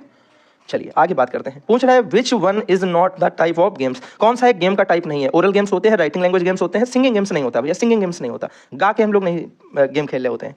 नेक्स्ट वन मेरे भाई अगर हम बात करते हैं, लिखा है कि to learn the English in a, English को लर्न करना चाहिए कैसे, जर्नल वे में, प्रॉपर वे में, कॉमन वे में, या सब्स्टिट्यूशन वे में। आप बोलोगे भैया प्रॉपर वे से हमें इंग्लिश को लर्न करना चाहिए। नेक्स्ट वन जल्दी से आ जाइएगा। आपसे पूछा जा रहा था approaches of teaching English are as, जो इंग्लिश टीचिंग के अप्रोच है वो कौन सी है इसमें। द स्ट्रक्चरल होती है क्या, जल्दी से बताइएगा। द सिचुएशन होती है, द कम्युनिकेटिव अप्रोच होती है। बोलोगे भैया ये तो हमने सुना है कि तीनों होती हैं, इसलिए ये तीनों है तो इसलिए ऑल ऑफ देम हो जाएगा, ठीक है। अब आपको इसमें चीजें पता है ना कि सिचुएशनल वाली भी मैंने आपको 2 तरीके से समझाई, एक तो रियल मेरे भाई होती है और एक आर्टिफिशियल होती है, ठीक है। स्ट्रक्चर मेरा भाई क्या होता है, स्ट्रक्चर जिसमें words by the denote the sentence by words, ऐसा बोल सकते हो कि in which sentence we denote the word by syntax. ऐसे जैसे सिंटेक्स आपने देखा ही होगा, ये वाला subject plus verb plus object, इस टाइप वाले नहीं सिंटेक्स होते हैं, तो ये स्ट्रक्चरल अप्रोच ही होती है मेरे भैया, ठीक है। आपको याद रखना है, सिंपल सी बात है। कम्युनिकेटिव में 2 लोग बातचीत करते हैं, उस तरीके के अप्रोच है। इसके द्वारा क्या होता है, सहभागिता का, ये सब मैंने आपको बताया है ऑलरेडी। अब मैं क्या करूँगा, ग्रामर की क्लास पूरी एक साथ डाल दूंगा, उसे भी देख लेना। यहाँ बोला गया कि language is a most important mean of, language जो होती है उसका मोस्ट इंपॉर्टेंट मीन कौन सा होता है, जल्दी से मेरे भाई बता देना। आप बोलोगे भैया सबसे मोस्ट इंपॉर्टेंट, हम लैंग्वेज की बात करते हैं तो जो कम्युनिकेशन है ये सबसे बेस्ट होता है, कम्युनिकेशन करना लैंग्वेज के लिए सबसे इंपॉर्टेंट मीन होता है, ठीक है। आगे अगर हम लोग बात करते हैं, अगला क्वेश्चन क्या बोल रहा है, पूछा गया है कि what is the kinds of aid. पूछ रहा है कि इसमें कौन सा काइंड एड का है। यहाँ पे ऑडियो एड भी होते हैं, विजुअल भी होते हैं, ऑडियो विजुअल भी होते हैं, सारे टाइप के होते हैं भैया। ठीक है, मैंने इनके बारे में आपको पहले बताया, जिन्हें केवल सुना जाएगा, जिन्हें केवल देखा जाएगा, और जिन्हें सुना और देखा दोनों जाएगा। आगे भैया अगर बात करो, नेक्स्ट क्वेश्चन आपसे क्या पूछा है, पूछ रहा है कि English is spoken all over the cast में बोली जाती है, कंट्री में बोली जाती है, कम्युनिटी में बोली जाती है, नहीं ऑल ओवर द वर्ल्ड, पूरे के पूरे संसार में बोली जाती है। ये क्वेश्चन जिस शिफ्ट में आया भाई, सबसे सिंपल क्वेश्चन और सबसे बड़ा क्वेश्चन यही फंसा था जो सबने कर लिया होगा। चलो आगे देखते हैं। पूछा जा रहा है कि who is right if use in a proper way at the right time, question leads to the new, ये क्या लिखा है, रियल, यहाँ पे कुछ और होगा, ऑफ अंडरस्टैंडिंग। तो बोलोगे भैया ये बात किसने बोली है, तो आप बोलोगे ये किसने बोला है, किसने बोला भैया, प्रोफेसर एंसॉफ। ये तो नहीं, क्योंकि फादर ऑफ स्ट्रेटेजिक मैनेजमेंट है महात्मा गांधी, इनको तो रखो मत मेरे भाई। जेडे डॉर्सन बाइलिंगुअल लैंग्वेज के थे, तो ये मेरे भाई बच्चे कौन, doctor J C Agarwal. This is the answer of this question मेरे भाई, ठीक है, याद रखिएगा, बढ़िया क्वेश्चन है, इसको याद रखना। आगे अगर हम बात करते हैं क्वेश्चन नंबर 11 की, पूछ रहा विच one is not the animal, इनमें से एक एनिमल कौन सा नहीं हमें दिख रहा। देखो ये नाइट एंगल माने बुलबुल, ये तो एक चिड़िया होती है ना, तो दिस इज अ बर्ड। आगे भैया देख लेते हैं। आगे आपसे बोला गया है कि what will you call the our sister's son, आप अपने सिस्टर के सन को क्या बोलेंगे। मेरे भाई नेफ्यू बोला जाता है, क्या बोलते हैं, नेफ्यू बोलते हैं। ये आ गया, ठीक है, बात समझ में आ गई। आगे भैया बात करने जरा, आगे आप बोलोगे, पूछा गया आपसे question what are the base of English grammar, English grammar का बेस क्या है। क्या मेरे भाई लैटिन है, क्या ग्रीक है, तो लैटिन ग्रीक तो दोनों है, तो संस्कृत अब एक तो ऐसा तो है ना, दो ही लगा देंगे, तो ऑल ऑफ देम इसका कर देना, ठीक है। आगे जरा बात करते हैं, पूछा गया है कि what is the sound of leaves, leaves का साउंड क्या होता है। मतलब आप ये बोल सकते हो कि जैसे जो पत्तियां होती है ना, पत्तियां किस तरीके से साउंड करती हैं। तो एक बात बताओ जरा, पत्तियों का साउंड कैसा होता है। आप बोलोगे पत्तियों का साउंड होता है, हिंदी में उसे बोलोगे सरसराहट। क्या बोलोगे, सरसराहट। सरसराहट मेरे भाई किसको बोलेंगे, बोलोगे रसलिंग को बोलेंगे। क्या बोलेंगे, रसलिंग को बोलेंगे। आगे अगर हम बात करें भैया जरा बताओ पैटरिंग क्या होता है। पैटरिंग आप बोलोगे पैटरिंग होती है पैरों की आवाज, पैरों की आवाज। आगे बोला जाए, देखो ये गलत लिखा हुआ है, ठीक है, श्रीक नहीं होता है, ये होता है श्रीक, ठीक है। श्रीक माने क्या होता है मेरे भाई, आप बोलोगे श्रीक मतलब होता है चिल्लाना या चीख, चीख या चिल्लाना या चीखना, इसको बोलते हैं श्रीक। और भैया कुछ बचा, रोर, रोर माने आपको पता है होती है दहाड़। क्या होती है भैया, दहाड़ना, यानी जो शेर की आवाज होती है, यानी आप बोलोगे साउंड ऑफ लॉयन, ठीक है, वो ये होता है। साउंड ऑफ फीट्स क्या है, फुट्स क्या होंगे मेरे भाई, बोलोगे वो होता है पैटरिंग। तो यहाँ पे आंसर हो जाएगा रसलिंग, क्योंकि इसका मतलब होता है सरसराहट। तो पत्तियां जो होती हैं वो सरसराती हैं ना, तो साउंड ऑफ रसलिंग हो जाएगा। आगे बात करते हैं, पूछ रहा है कि syllable is surrounded by, syllable क्या होते हैं, अक्षर। तो सिलेबल अक्षर किसके द्वारा घिरे हुए होते हैं। आप बोलोगे वोवेल, फिर कॉन्सोनेंट, कॉन्सोनेंट, कॉन्सोनेंट, हर जगह क्या होता है, कॉन्सोनेंट मेरे भाई, तो आंसर हो जाएगा सी। आगे हम बात करते हैं, पूछा जा रहा है what is the sound of C, C का साउंड क्या होता है। सी का साउंड मेरे भाई क्या होता है, जल्दी से एक बार बता देंगे, जल्दी से बताइए भाई, सी का साउंड क्या होता है। देखो चैटर माने क्या होता है, पहले तो ये बताओ, चैटर माने मेरे भाई क्या होता है। चैटर माने ऐसे बोलते हैं कि चैटरिंग, लाइक बकवास, ठीक है, बकवास या गपशपबाजी, ये सारी इसमें आ जाएगी। रोर मतलब होता है दहाड़ना, दहाड़ना। श्रिंक, देखो फिर से गलत लिखा है, हम लोग इसको क्या बोलेंगे, ये लिखा है श्रिकिंग। श्रिकिंग का मतलब होता है चीखना या चिल्लाना, ठीक है, चीखना। क्रैक मतलब क्या होता है, किसी चीज में दरार पड़ना या टूटने की आवाज, दरार या टूटना।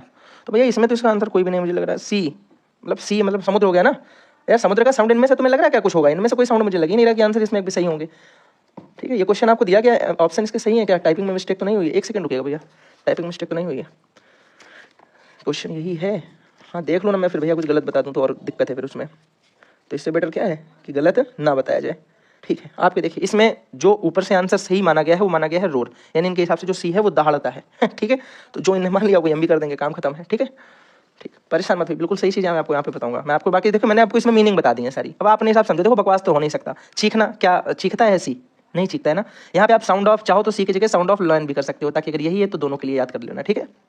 आगे बढ़ जाते हैं, पूछ रहा है विच sentence is not a negative sentence. Negative sentence वो नहीं होगा जिसमें नॉट नहीं लगा होगा। ये एक नेगेटिव सेंटेंस है, ये एक नेगेटिव सेंटेंस है मेरे भाई, ये एक नेगेटिव सेंटेंस है, ये एक नेगेटिव सेंटेंस नहीं है। ये किस टाइप का है बोलोगे भैया, ये एक अफर्मेटिव या असर्टिव सेंटेंस है, दिस इज अ अफर्मेटिव। आगे भैया बात जरा सी बढ़ के करते हैं। आगे पूछ रहा है which is not a imperative sentence. आप तभी कर पाओगे जब when you know about the what is a imperative sentence. Imperative sentence क्या होता है मेरे भाई, बोलोगे इंपरेटिव सेंटेंस वो सेंटेंस होते हैं जिनमें हमको या तो आज्ञा वाली बातें की जाए, या तो हमें ऑर्डर दिया जाता है, ठीक है, ऑर्डर वगैरह दिए जाते हैं, या हमको किसी तरीके का इंस्ट्रक्शन दिया जाता है जिसको हम बोलते हैं निर्देशन, इंस्ट्रक्शंस दिए जाते हैं, या फिर हमें कोई एडवाइस दी जाती है, भैया कोई सलाह दे, कोई हमसे अनुरोध करे, रिक्वेस्ट वगैरह। तो ये सारी की सारी चीजें जो की जाती हैं ये किसमें की जाती हैं, इंपरेटिव सेंटेंस में। देखो किसी ने हमसे बोला प्लीज, अरे यार कोई हमसे बोला भाई प्लीज, मतलब क्या कर रहा है, एक तरीके से अनुरोध ना, रिक्वेस्ट वाली चीजें, तो ये तो कर रहा है, इंपरेटिव है ये। बोला कि गो टू योर स्कूल, अपने स्कूल जाओ, ये क्या बोला भैया, ऑर्डर दिया है तो ऑर्डर है, तो फिर ये भी होगा। भैया बोला यू शुड, मतलब चाहिए, सलाह दे रहा है, सलाह भी हो गया भैया। लेकिन यहाँ लिखा है I am going to market, मैं मार्केट जा रहा हूँ, ना तो ये आज्ञा है, ना ऑर्डर है, ना सलाह है, ना अनुरोध है, तो ये मेरे भाई एक इंपरेटिव सेंटेंस है जो इंपरेटिव नहीं है, ठीक है। ये कैसा है, ये एक अफर्मेटिव सेंटेंस है, सॉरी कैसा है भैया, ये एक अफर्मेटिव सेंटेंस हो गया। और मेरे भाई अफर्मेटिव असर्टिव, बाकी सारे कैसे हैं, इंपरेटिव हैं, याद रखिएगा दिमाग में, ठीक है अपनी बात को। इसको पूछ रहा है which of the following not plural, इनमें से कौन सा प्लूरल नहीं है। टूथ का टीथ होता है, फुट का फीट होता है, माउस नहीं है मेरे भाई, माउस का होता है प्लूरल माइस, ठीक है ये नहीं था। और बाकी फिंगर का फिंगर्स होता है, बाकी सारे। प्लूरल का मतलब होता है बहुवचन, क्या होता है, अब बोलोगे भाई प्लूरल का मतलब है बहुवचन, और सिंगुलर का मतलब होता है एक वचन, सिंगुलर का मतलब होता है एक वचन। बाकी सबको ये चीज़ें वैसे पता है, लेकिन फिर भी मैं जो हो सकता है मैक्सिमम चीज़ें आपको बता दूंगा। पूछा जा रहा है what is semi colon, semi colon कौन सा है। आप बोलोगे भैया सेमी कॉलन है ये वाला, तो भैया ये वाला क्या है, ये वाला कॉलन है, ठीक है। ये भैया क्या है, ये एक्सक्लेमेटरी पॉइंट है, एक्सला सी है यहाँ पे, एक्सक्लेमेशन पॉइंट बोलते हैं, एक्सक्लेमेशन पॉइंट ना, एक्सला, एक सेकंड रुकिएगा, सिस्टम जो है थोड़ा सा बिगड़ गया था इसका, एक्सक्लेमेशन पॉइंट, ठीक है। आगे अगर बात करें भैया ये जरा बताओ ये वाला मेरे भाई कौन सा हो जाएगा। आप बोलोगे ये तो एक कोटेशन होता है, QUOTATION, ये होता है कोटेशन मार्क, ठीक है। ठीक है भैया, तो कौन सा सेमी कॉलन है, फर्स्ट वाला जो ऐसे होता है, पहले तो एक डॉट होता है और नीचे वाला ये कॉमा होता है, ठीक है, ये होता है एक सेमी कॉलन। आगे भैया अगर हम बात करते हैं व्हाट इज अ हाइफन, इनमें से हाइफन कौन सा है, ध्यान से सुनना, हाइफन ये लगा हुआ है, ये क्या है, हाइफन है मेरे भाई, एक सिंपल से डैश लगा होता है, जैसे 5 रुपीज़ 10 रुपीज़ के बीच में छोटा सा लगा दो, ठीक है। आपको बात समझ में आ गई। बाकी भैया इसमें बता दें ये वाला देखो कौन सा है, एक्सक्लेमेशन पॉइंट मैंने बता दिया आपको पहले, ये क्या है कि ये तो एक कॉमा है भैया, सिंपल सी बात है, दिस इज अ कॉमा। भैया ये क्या हो गया, ये कॉलन हो गया, ठीक है ना, ये कॉलन हो गया। अच्छा जरा बताना मेरे भाई कि ये क्या है, ये क्या है और ये क्या है। जितने लोगों को ब्रैकेट पता है ना, जरा बताओ इनके नाम, तब तुम्हें देखें कितना तुम्हें पता है। भैया अच्छा बताओ ये क्या होता है, ये एक अपॉस्ट्रॉफी, एस अपॉस्ट्रॉफी होता है, ठीक है, तो मैंने बताई दी आपको। अच्छा बताना भैया ये वाला नहीं होता, जब कोई चीज़ भूल जाते हैं तो उसमें लगाते हैं हंस पद, हंस करके नहीं होता है, इसको लगाते हैं जब त्रुटि, या त्रुटि साइन बोलते हैं इसे, इसको देखो इंग्लिश में क्या बोलेंगे ये बताना। एक भैया ये होता है कि लगभग अप्रॉक्स इक्वल होना किसी के, ये वाला पता है ना। एक भैया ये होता है स्लैश, और एक ये स्लैश होता है। जरा इनके नाम बता दो जल्दी जल्दी, अब कोई भी तुमसे पूछा जाएगा इससे बाहर नहीं होगा, ठीक है, मैक्सिमम मैंने आपको सारे ही बता दिए। चलो जल्दी से बता दो एक बार। आप बोलोगे भैया अगर बात करोगे तुम इस वाले को, तो इसको मेरे भाई बोला जाता है पैरेंथेसिस, क्या बोलते हैं इसे, बोलते हैं पैरेंथेसिस। बोलोगे भैया ये जो बड़ा वाला है इसी को हम केवल ब्रैकेट बोलेंगे, क्या बोलेंगे, इसे हम केवल ब्रैकेट्स बोलते हैं मेरे भाई, क्या बोलते हैं, ब्रैकेट्स। बताओ अब जरा बताओ ये जो बीच वाला ब्रैकेट है इसे हम बोलते हैं ब्रेसेस, क्या बोलते हैं, इसे बोलते हैं ब्रेसेस। अगर हम बात करें इसकी तो इसे बोलते हैं अपॉस्ट्रॉफी, क्या बोलते हैं, अपॉस्ट्रॉफी। अगर हम बात करें इसकी मेरे भाई जो कुछ भूल जाओ फिर लिखने के लिए, इसको बोला जाता है इंग्लिश में मेरे भाई कैरेट, ठीक है, CRET। अगर हम बात करें इसको जो लगभग इक्वल बोलते हैं इसे हम बोलते हैं भैया टिल्ड, ठीक है। अब देखो जो इधर साइड वाला होता है इसको बोला जाता है बैक स्लैश, बैक स्लैश, और जो इधर साइड वाला होता है इसे बोलते हैं फॉरवर्ड स्लैश, फॉरवर्ड स्लैश। तो आई होप आपको सारी बातें समझ में आ गई होंगी। इनसे रिलेटेड भी कुछ पूछा जा सकता है, सारे के सारे स्क्रीनशॉट ले लेना भाई, लिखो तुम कुछ मत, स्क्रीनशॉट ले लो, सीधी सी बात है, क्या ही लिखोगे इसमें। पूछ रहा है आइडेंटिफाई द करेक्ट मीनिंग, आपकी बुक के हिसाब से करेक्ट मीनिंग पता कौन सी आपको बोली गई है, ये वाली। बिकॉज मेरे भाई ये वाली आंसर इसका बिल्कुल ये गलत है। आप पवन सीरीज देखिए, पवन की गाइड देखिए, कुछ भी देखिए, सब में गलत है, ये नहीं होता है। एब्रीविएशन ये वाली स्पेलिंग सही है मेरे भाई, ये वाली, ठीक है। एब्रीविएशन का मतलब होता है किसी चीज को संक्षेप में लिखना, संक्षेप कर देना। जैसे अगर कहीं आपने लिखा है डॉक्टर, ठीक है, डॉक्टर को हम ऐसे DR करके डॉट लगा देते हैं, इसे बोलते हैं एब्रीविएशन, ठीक है। बात समझ में आ गई ना। एब्रीविएशन का मतलब है किसी चीज को संक्षिप्त में लिखना, संक्षेप में लिखना, छोटा करके लिख देना। तो जैसे डॉक्टर को डॉक्टर लिख दिया, पंडित जवाहरलाल नेहरू का पंडित की जगह केवल PT लिख दिया, ठीक है। हमने किसी को लिखा, किसी का नाम है आकाश सिंह चौहान, तो हम लिख देते हैं AS चौहान, AS चौहान, ठीक, तो ये AS कर दिया। यानी किसी को हम शॉर्ट फॉर्म में कर दें, the short and form of a name या कुछ भी जो भी होता है थिंग का, उसका आप बोलोगे वो एब्रीविएशन होता है। किसी का भी शॉर्ट एंड नाम हो सकता है ना, इसलिए मैंने वो बताया कि चाहे थिंग्स हो, कोई पर्सन हो, कुछ भी हो, शॉर्ट एंड फॉर्म जो होगी उसे हम एब्रीविएशन बोलेंगे। बोला जा रहा है कि write a sentence to show exclamation, पहले नंबर पे ध्यान से सुनना। एक्सक्लेमेशन शो करने के लिए पहली बात तो हमें ये वाला साइन चाहिए होता है। और एक्सक्लेमेशन मेरे भाई एक्चुअल में एक्सक्लेमेटरी सेंटेंस कौन से होते हैं, वो सेंटेंस जिनमें एक बहुत ज्यादा फोर्स दिया जाए किसी चीज को बताने में, और बहुत ज्यादा अपने आप को एक्साइटेड दिखाया जाए। मतलब जैसे बहुत खुश हो, तुमने बोला भाई इतना खुश है कि अरे या तुम कितने अच्छे इंसान हो, मतलब सो स्वीट, इस टाइप की चीजें, हुर्रे अल्लाह, ये सारी चीजें आपने पढ़ी होंगी। तो देखो यहाँ पे सुनना ध्यान से, I will go to school, मैं स्कूल जाऊंगा, ये कोई बात रही, मैं स्कूल जाऊंगा, ये कुछ बहुत बड़ी चीज थोड़ी थी। This is not a tense, ठीक है। लिखा है Kajal is a brilliant student, Kajal एक ब्रिलियंट स्टूडेंट है, ये भी कोई मतलब इसने एक्साइटमेंट से थोड़ी ना बताया, आराम से बताया किसी ने। वेदर इज हॉट, मौसम गर्म है, ये क्या लो, बिल्कुल सरल चीज थी।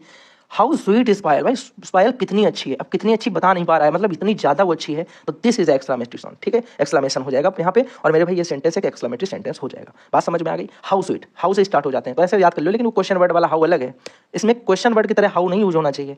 जिसका आंसर तुम नहीं दे पा रहे हो वो कितनी स्वीट है ना, मतलब एक तरीके से तुम उसको एक्सप्रेस करना चाहते हो कि वो बहुत ज्यादा स्वीट है। देख रहे हो पायल पे कितना जोर दे रहा हूँ मैं। चलो आगे बढ़ते हैं, अगले नंबर पे देखते हैं मेरे भाई, ठीक है। बाकी कुछ याद रखिएगा, जैसे आपसे अलास बोला जा सकता है, अलास लिखा होगा, या फिर हुर्रे लिखा होगा, ठीक है मेरे भाई। और मेरे भाई क्या लिखा हो सकता हो सकता है आप बोलोगे भैया बहुत सारी चीज़ें हैं, सौरो वरो होता है, दुख भी होते हैं, ओह ऐसे लिखा होता है कि oh you failed in 3 numbers या फेल्ड बाई 2 नंबर्स, ऐसे ये सारी चीज़ें, ठीक है। दुख दिखाया कोई बहुत ज़्यादा कोई खुशी दिखाए, फूले नहीं समा रहा है, इतना ज़्यादा एक्सप्रेसिबल वर्ड दिखाना, वो आते हैं आपके एक्सक्लेमेटरी में। पूछा जा रहा है कि which word use in definite articles. अब देखो आर्टिकल मेरे भाई जो डिटरमिन होते हैं दो तरीके के यहाँ पे हम लेते हैं, एक तो डेफिनिट, एक होते हैं डेफिनिट और एक होते हैं इनडेफिनिट। अब डेफिनिट वो है जो हमें किसी निश्चित चीज़ के बारे में बताते हैं, और इनडेफिनिट वो है जो किसी के बारे में बताते हैं, कोई फिक्स नहीं है इनका, ठीक है। आप बोलोगे भैया देखो डेफिनिट में हमारा आता है द, और इनडेफिनिट में हमारे दो आएंगे, एक तो ए और एक एन, ठीक है। ये सारी बातें आपको याद रखनी है। आपसे यहाँ पे डेफिनिट पूछा गया था तो दिस इज द, ठीक है। किसी को कोई समस्या नहीं होनी चाहिए इसमें बेटे भाई, ठीक है। आगे जरा देखना, यहाँ पे पूछा जा रहा है a short story is a work of, एक छोटी सी स्टोरी किस तरीके से वर्क करती है। आप बोलोगे भैया अगर कोई छोटी सी स्टोरी आपको सुनाई जाती है तो हमेशा याद रखना वो स्टोरी या तो इमेजिनरी स्टोरी बताई जाती है या काल्पनिक साहित्य बताया जाता है। तो फिक्शन को हम लोग हिंदी में बोलते हैं काल्पनिक साहित्य, काल्पनिक साहित्य। This is the shortest form of story, जो कि पूरी की पूरी मेरे भाई बेस्ड ऑन इमेजिनरी, इमेजिनेटिव होती है। ये कैसी होती है आप बोलोगे, ये इमेजिनेटिव नैरेटिव्स होते हैं सारे, तो इनको आपको याद रखना है। पूछा जाए कि इमेजिनरी नैरेटिव किस में यूज होते हैं, देन फिक्शन, और जो शॉर्टेस्ट स्टोरी होती है, short story of work of, ये भी मेरे भाई फिक्शन होती है, ठीक है। इन बातों को तुम्हें याद रखना है बहुत सिंपल तरीके से। आगे देखो फिक्शन को हिंदी में क्या बोलते हैं, काल्पनिक साहित्य। यानी कुछ ऐसी कहानी नहीं घर में सुनाया जाता है कि एक राजा था, एक ये था, आखिरी में एक बढ़िया उसका एंड हो जाएगा, इस टाइप की चीजें थी। आगे बोला जा रहा है कि how many kinds of noun, noun कितने प्रकार के, ध्यान से सुनना। नाउन वाला पूछ सकता है, और आपसे याद रखो नाउन पूछ देगा और कुछ फिक्स पूछेगा, जैसे प्रोनाउन है, ये क्वेश्चन नहीं पूछा जाएगा क्योंकि अभी तक पूछा नहीं गया, बस ये दिया गया कि पूछा जा सकता है पर नहीं पूछेगा। इसका रीजन क्यों है बताऊंगा। दूसरे नंबर पे एडजेक्टिव नहीं पूछेगा क्योंकि आपके सिलेबस में वो सारे टाइप दिए ही नहीं गए हैं, तो आप क्या बता दोगे। पूछा जाए how many types of noun, आपको पता है नाउन कितने तरीके के होते हैं, आप यहाँ पे 5 लगा दोगे। अब पता है अगर तुम अपनी बुक में पढ़ोगे, पवन वालों को ये नहीं पता कि हमें क्या बताना है। भाई सबसे गंदी आदत इनकी, ये क्या बताते हैं, ये बताते हैं कि काउंटेबल एक नाउन है, अनकाउंटेबल एक नाउन है, उसके बाद पांचों के पांचों नाम बता देंगे जो हमारे होते हैं, एक अपना जो है क्या proper noun, common noun, material noun, obstruct noun, collective noun, तो तुम्हें लगेगा 7 हो गए। कितने हो गए, 7। ऐसा नहीं है मेरे भाई, देखना नाउन 5 तरीके के हैं। कौन कौन से हैं 5, एक तो हो गया मेरे भाई प्रॉपर, एक हो गया कॉमन, ठीक है। अब एक मेरे भाई हो गया यहाँ पे कौन सा, हम लोग ले लेते हैं मान लो जो है कलेक्टिव, कलेक्टिव ले लो। अब हम यहाँ पे ले लेते हैं कौन सा, मटेरियल, और एक ले लेते हैं ऑब्स्ट्रैक्ट। अब अगर तुम ध्यान से देखो तो मटेरियल नाउन और ऑब्स्ट्रैक्ट नाउन ये दो ऐसे नाउन हैं जो हम अनकाउंटेबल में रखते हैं, और ये ऊपर के 3 जो है इनको हम काय में रखते हैं, काउंटेबल में।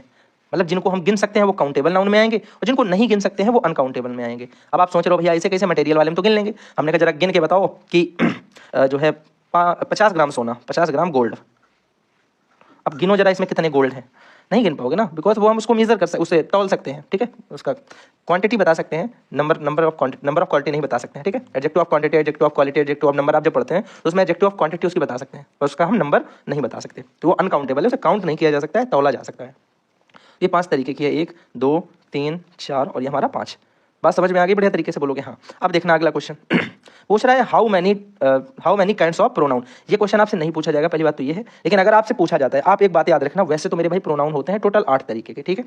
मैं पूरे 8 के नाम आपको बता सकता हूँ कि मेरे भाई पर्सनल प्रोनाउन होता है, रिफ्लेक्सिव प्रोनाउन होता है, डिमॉन्स्ट्रेटिव होता है, इंडेफिनिट होता है, डिस्ट्रीब्यूटिव होता है, रेसिप्रोकल होता है, रिलेटिव होता है और इंट्रोगेटिव होता है। 1 2 3 4 5 6 7 8 पूरे 8 हो गए, ठीक है। ये लेकिन आपके सिलेबस, अब देखो जरा इसमें देख लो कोई 8 है क्या, नहीं है, तो आप याद रखना आपको यहाँ पे मैक्सिमम नंबर पे क्लिक मारना है, मैक्सिमम नंबर जो आपको सही भी उसने बोल के दिया कि 5 वाला ही सही है अकॉर्डिंग टू उनके भी। ये क्वेश्चन आपसे पूछा नहीं जाएगा मेरे भाई, ठीक है। आगे देखो पूछा जाए how many kinds of adjective, maximum मारो 7। आपके में कितने दिए गए हैं, वैसे होते हैं 9 टाइप। आपको कक्षा 6 तक 5 तक के पढ़ाए जाते हैं केवल 6 टाइप, लेकिन कभी कभी आपको यहाँ पे 7 टाइप भी मिल जाते हैं, ठीक है। तो ये आपसे क्वेश्चन याद रखना कि हमें इसमें मैक्सिमम वाला 7 मार देना है। आगे जरा बढ़ जाते हैं, आगे पूछ रहा है आपसे कि how many kinds of verb, verb कितने तरीके की होती है। देखो यह वर्ब मेरे भाई 4 तरीके की, कौन कौन सी होती है, किसी को पता है क्या। आप बोलोगे भैया हमने पढ़ा, एक तो होती है ट्रांसिटिव, एक होती है इनट्रांसिटिव, एक होती है लिंकिंग वर्ब, और एक मेरे भाई यहाँ पे ऊपर लिख देते हैं जिसको हम बोलते हैं स्टेटिव वर्ब। इसका नाम बहुत सारे लोगों ने नहीं सुना होगा, पर आप जब इसको देखोगे, स्टेटिव वर्ब एक ऐसी स्टेटिव वर्ब मतलब वर्ब ऐसी होती है जो अपनी स्टेट में ही रहती है, मतलब उसका अपना कुछ स्थिति परिवर्तन नहीं होता है, ठीक है। कुछ फीलिंग्स उसमें आ जाती हैं, आप देखिएगा इसके बारे में जब आप डिटेल पढ़ेंगे तो आपको चीज़ें मिलेंगी। बट यहाँ पे जो पूछा गया उतने से मतलब रखो भी। पूछा गया कि how many kinds of articles, articles कितने तरीके के हैं, कुछ लगाएंगे। देखो भैया एक तो दा होता है, एक एन होता है, एक ए होता है, 3 होते हैं भैया। अरे नहीं मेरे भाई, अभी बताया मैंने तुम्हें, आर्टिकल 2 तरीके के हैं, एक डेफिनिट है और एक इनडेफिनिट है, और डेफिनिट के अंदर दा है और इनडेफिनिट के अंदर मेरे भाई ए और एन है। कोई समस्या किसी भाई को 1% की भी समस्या नहीं होगी इंग्लिश में, जितना मैं बता रहा हूँ। मैं एमसीक्यू तुम लिखे तो ले लो, इस क्लास से ही फंसेंगे, ठीक है ना, इस क्लास से ही फंसेंगे। और जिस तरीके से तुम लोग पढ़ रहे हो ना, कहीं जाके मैं देख रहा हूँ अच्छे तरीके से, 10 वीडियो के चक्कर में जो 1 घंटा पूरा दे देते हो ना भाई, खुद से सोचो पेपर आ रहे हैं, तुम्हें जल्दी कोई चीज़ें करनी है तो जल्दी वाली क्लासें ढूंढो जो 4 घंटे 3 घंटे पूरा हो जाए, 1 2 घंटे में पूरा हो जाए, बस देख लो काम तो खत्म हो जाएगा। रोज आ रही है क्लास 1, क्लास 2, क्लास 3, क्लास 4, लड़के हैं भाई, देखेंगे क्या ही करोगे तुम। पूछा जा रहा है कि pronunciation is very important the pronounce words. अब देखो वर्ड को करेक्टली भी करना चाहिए, क्लियरली भी प्रोनाउंस करना चाहिए, फ्लोली भी करना चाहिए, यानी ऑल ऑफ देम, ठीक है। तो ये तो सिंपल है। किसी का उच्चारण करते हैं तो एकदम साफ करें ना, जैसे बोलना है हमें कुछ भी मान लो बोलना है, कन्वर्सेशन बोलना है तो कन्वर्सेशन बोलेंगे ऐसा, तो कन्वर से तो फ्लो मेरा खत्म हो गया तो भी खराब हो गया। आप बोलते हैं क्लियर ना बोले, कन्वर्सेशन करते चले जाए, तो यानी कन्वर्सेशन नहीं समझ में आ रहा तुम्हें, तो उसको क्लियर भी होना चाहिए और करेक्ट भी होना चाहिए। आप कन्वर्जेशन बोलोगे सारी गलत हो जाएंगे। तो एक जो रियल है वो भी होना चाहिए, क्लियर भी होना चाहिए, फ्लो भी होना चाहिए, तो ऑल ऑफ देम। आगे जरा बताओ, which of the following is also known as science of sound. मेरे भाई साइंस ऑफ साउंड किसे बोला जाता है, मतलब साउंड की विज्ञान किसे बोला जाता है। आप बोलोगे उसे बोलते हैं फोनेटिक्स को। किसे बोलते हैं भैया, आप बोलोगे फोनेटिक्स को। फोनेटिक्स को हिंदी में क्या बोला जाता है, किसी भाई को नहीं पता होगा, मैं बता रहा हूँ, इसको बोलते हैं ध्वन्यात्मिकी। जिस तरीके आपकी भौतिकी होती है, भौतिक शास्त्र के विज्ञान, इसी तरीके होती है ध्वन्यात्मिकी, ध्वनिकी विज्ञान, ध्वनिकी विज्ञान की शाखा है, इसे बोलते हैं फोनेटिक्स। ठीक है मेरे भाई, आगे बढ़ जाए। आगे पूछ रहा है which of the following is in possessive case. ध्यान से सुनना, पजेसिव केस का मतलब होता है जिस पर तुम अपना अधिकार दिखा पा रहे हो, अधिकार लगे तुम्हें बोलने में। अब जैसे देखना, मैं तुमसे बोल के दिखाता हूँ, मैंने कहा मैं कल्याणपुर जा रहा हूँ, मैं आई, ये तो पजेसिव नहीं, तो सब्जेक्टिव केस हुआ ना, ये तो एक सब्जेक्टिव केस हो गया भैया, ये तो एक सब्जेक्टिव केस हुआ। मैंने कहा कि तुम मुझे पीटते हो, मुझे का मतलब मी, ये ऑब्जेक्टिव केस हो गया कि नहीं हो गया, ऑब्जेक्टिव। अब जिनको सब्जेक्ट ऑब्जेक्ट नहीं पता, एक बार मैं बिल्कुल नॉर्मल तरीके से बता रहा हूँ, सुनना। सब्जेक्ट जो काम कर रहा है, ऑब्जेक्ट जिस पे काम हो रहा है, ठीक है, ऑब्जेक्ट जिस पे काम हो रहा है, सब्जेक्ट जो काम कर रहा। मैं तुम्हें पीटता हूं या मैं उसे पीटता हूं, तो आई बीट हिम, ठीक है। तो आई बीट हिम मैंने किया। अब देखो ये हिम क्या हो गया, ये ऑब्जेक्ट, पीटा कौन जा रहा है, किस पे पिटाई की काम हो रहा है, हिम पे, तो ये हो गया ऑब्जेक्ट। पीट कौन रहा है, आई, यानी ये हो गया सब्जेक्ट। इसे बोलते हैं मेरे भाई सब्जेक्ट और ऑब्जेक्ट केस। तो सब्जेक्ट में समझ में आ गया क्या हो गया, ऑब्जेक्ट में समझ में आ गया। अब अगर तुमने हिंदी में देखो तो तुम खुद ही समझ जाओगे। आई मतलब मैं, यानी कोई काम करूंगा तो मैं ही करूंगा, मैं, यानी मेरे भाई मैं कौन हो जाऊंगा हमेशा, आई कौन रहेगा, सब्जेक्ट। मैंने कहा भैया वो मेरा पेन है, मैं अपना पेन पे अधिकार दिखा रहा हूं, मतलब वो मेरा पेन है ना, उसे कोई नहीं छू सकता, ठीक है। सपना तुमसे मेरी वाला सिस्टम है उसका, मतलब उसे फिर कोई और टच नहीं कर सकता, वो वाला सेंस चलेगा। तो जब मैंने किसी चीज को माई के सेंस में बोला है, मेरा है, अधिकार है मेरा उस पर, देन मैं पजेसिव केस की बात करूंगा। अगर मैंने कहा कि तुमने मुझे कैसे मारा, मतलब तुमने मारा है, तुमने काम किया और काम हो किस पे रहा है, मुझे, पीटा कौन जा रहा है, मैं, तो मैं क्या हो गया, यहाँ पे मैं ऑब्जेक्टिव केस हो जाऊंगा। तो तुम्हें सारे केस पता चल गए, सब्जेक्टिव आई हो गया, मी यानी मुझे, ये ऑब्जेक्टिव हो गया। यू का मतलब भाई तुम देखना, you are a good boy, I beat you, तो यू एक सब्जेक्टिव केस की तरह भी यू ही रहता है और ऑब्जेक्टिव केस में भी यू ही रहता है। माइन भैया मतलब मेरा, वो सिर्फ मुझे चाहिए, मेरा है, मेरे पास रहेगा, सब मेरा के सेंस में। माइन मतलब सिर्फ मेरा, तो यानी इसमें अधिकार दिखा रहा है ना, तो माइन क्या हो जाएगा, बोलोगे भैया माइन हो जाएगा एक पजेसिव केस।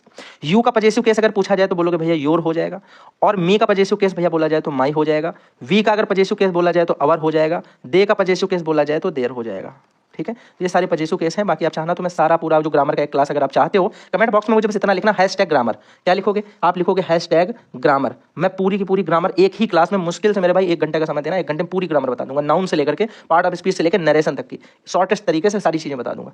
आगे जरा बढ़ते हैं मेरे भाई। पूछा जा रहा है कि which letter is silent in the word. अब देखो ये क्या लिखा है, स्कूल लोग पढ़ेंगे जी नेट, नहीं भैया नेट लिखा है, ये क्या लिखा है, नेट। यहाँ पे जी साइलेंट है, यहाँ पे जी साइलेंट है। अब सुनना ध्यान से, ये तो पूछ लिया गया, और क्या पूछा जा सकता है आपसे, पूछा जा सकता है नेव, GNAW, आपसे पूछा जा सकता है नेस, GNASH, ठीक है। ये आपसे पूछे जा सकते हैं आगे एग्जाम्स में, याद रखना। जी क्या है, साइलेंट है। आपसे और क्या पूछ सकता है, आपसे पूछ सकता है भैया जैसे कैंपेन होता है, कैंपेन, देख रहे हो स्पेलिंग, CAMPAIGN, पर यहाँ पे बोल रहे हैं कैंपेन, जी को कहीं नहीं बोलते हैं। आगे अगर हम लोग मेरे भाई बात करें तो आप डिजाइन बोलते हो ना, डिजाइन, तो देखो डिजाइन में DESI, डिजाइन, और न डिजाइन, जी तो बोलता नहीं कोई बीच में, गा का साउंड तो बीच में आता नहीं है, तो यहाँ पे भी ये साइलेंट रहता है, यहाँ पे ये साइलेंट रहता है, यहाँ पे मेरे भाई जी और जी साइलेंट है। एन से पहले जी आ रहा है तो साइलेंट होता है, इस बात को हल्का से याद रखना कि जी बिफोर एन आएगा तो मेरे भाई जी जो है वो साइलेंट रहेगा। जो कुछ ऐसी चीजें होती हैं जो तुम आप डायरेक्ट भी याद कर सकते हैं मेरे भाई, ठीक है, तो परेशानी वाली बात कोई नहीं है। आगे अगर मैं आपसे बात करूँ, यहाँ पे देखो क्या बोला गया आपसे, आपसे बोला जा रहा है कि the structural approach related to, एक स्ट्रक्चरल अप्रोच जो होती है वो किससे रिलेटेड होती है। एक तो हमें उसमें सेंटेंस का पैटर्न पता होना चाहिए कि कहाँ पे सब्जेक्ट आएगा, कहाँ पे वर्ब आएगी, कहाँ पे ऑब्जेक्ट आएगी, और ये हमारा वर्ड पैटर्न पे रिलेट होता है कि कौन सा वर्ड कहाँ पे आएगा। तो ये दोनों बातें सही हैं, इसलिए सी वाला ऑप्शन सही हो जाएगा, ए और बी दोनों ही मेरे भाई सही है। किसी भाई को कोई दिक्कत, मैं आपको पहले भी बता चुका हूँ कि स्ट्रक्चरल अप्रोच क्या थी, सिचुएशनल अप्रोच क्या थी, कम्युनिकेटिव अप्रोच क्या थी। स्टार्टिंग वाले क्वेश्चन एक आया था ना, सिचुएशनल मैंने आपको 2 तरीके से बताया, तो रियल लाइफ से संबंधित और एक आर्टिफिशियल लाइफ से संबंधित। चलो आगे तरफ सुनना मेरे भाई। पूछा गया कि Friday is the Khalistan day of the week. यहाँ पूछा गया है कि फ्राइडे कौन सा वीक का दिन होता है, 5वां होता है, 5th होता है, ठीक है। फ्राइडे 5वां दिन तो है according to ISO 8601 I think. किसके अकॉर्डिंग ये बात होती है, क्योंकि वेस्टर्न में हमेशा यही वाला काउंटेबल चलता है सब में। आगे अगर हम बात करते हैं मेरे भाई, हु इन्वेंटेड बाइलिंगुअल मेथड, हो चुका है CJ डॉटसन, ऑलरेडी हम लोग पढ़ चुके हैं ना पहले, ये बहुत क्वेश्चन रिपीट होता है। पूछ रहा विच of the following is the possessive case. अब इसमें से मुझे कोई आंसर बताने वाला है क्या? आई भैया क्या है? आई मतलब मैं, सब्जेक्टिव केस है भैया, ये तो आपने बताया अभी। ये भैया अगर बात करो आई का पजेसिव केस क्या होता है? माई। ऑब्जेक्टिव केस क्या होता है? मी। या मेरे भाई पजेसिव केस अगर इसका एक और देखा जाए तो माइन भी हो जाएगा। अब भैया देखो होम, होम नहीं होम कहाँ भैया, होम भी तो एक सब्जेक्टिव केस के अंतर्गत आ जाएगा भैया। हु जो होम कहाँ सब्जेक्ट, होम तो आपका ऑब्जेक्टिव होगा, ठीक है। ये काम किया गया बाई होम, ऑब्जेक्टिव केस है। किसके द्वारा? वो किसके द्वारा हो रहा है तो ये क्या हो जाएगा? Objective case. हु जो है ये आपका सब्जेक्टिव केस हो जाएगा, मतलब हु इज द किलर ठीक है। तो इसमें एक तरीके से वो व्यक्ति जो करता है, जो गायब है भी, उसको हम जानना चाहते हैं तो ये करता है नहीं सब्जेक्ट के लिए आएगा। जो हुज है, हुज मेरे भाई यहाँ पे ये एक ऑब्जेक्टिव केस हो जाएगा, ठीक है। ये एक आपका पजेसिव केस हो जाएगा। हुज साइकिल इज दिस, ये साइकिल किसकी है, इस पे किसका अधिकार है, तो हम बोलते हैं हुज। याद रहेगा भैया, पजेसिव केस आप समझ गए। पजेसिव केस जिसमें अधिकार तुम्हें पता चले पढ़ने से, सब्जेक्टिव केस जो काम को करने वाला है, ऑब्जेक्टिव केस जिस पे काम हो रहा है, सिंपल सी बात, ठीक। आगे आपसे पूछा गया है कि which letter are silent in the word whistle. ये लिखा है विसल, विसल, ना तो वी बोला जा रहा विसल है और ना ही टी बोला जा रहा कि विस्टले है। तो एच और टी ये दोनों ही मेरे भाई साइलेंट है, एच और टी ये दोनों ही साइलेंट है। ऑप्शन नंबर बी मेरे हिसाब से एकदम इसका सही हो जाएगा। H and T both are silent words. किसी भाई को कोई दिक्कत है तो जल्दी से बता सकता है, कोई समस्या है, कुछ नहीं समझ में आ रहा तो बता सकता है, हैं? आप बोलोगे भैया जैसे और एक वर्ड आप लोगों ने देखा होगा, शायद सभी ने देखा होगा, एक वर्ड होता है हसल। हसल में भी हम टी को नहीं बोलते हैं, ठीक है। तो अब यहाँ से तुमने क्या सीखा? तुमने सीखा when T comes before L then T can't be pronunciate, यानी इसको हम नहीं उच्चारण करते हैं, इसको नहीं बोलते हैं। जब भी एल से पहले टी आएगा इसको हम क्या बोलेंगे कि ये साइलेंट है मैक्सिमम टाइम, ठीक है, मैक्सिमम टाइम में। और अच्छा एक बात बताना, अगर टी से पहले एल आता है तो एल को नहीं बोलते हैं, ऐसा होता है क्या? ऐसा नहीं है। साल्ट बोलते हो कि नहीं बोलते हो? अरे यार साल्ट बोला कि नहीं बोला? बोलोगे हाँ भैया। लेकिन भैया कुछ तो ऐसा है, अगर के से पहले एल आता है तो शायद एल को नहीं बोलते हैं, बोलोगे हाँ भैया। जरा याद करो ये क्या होता है?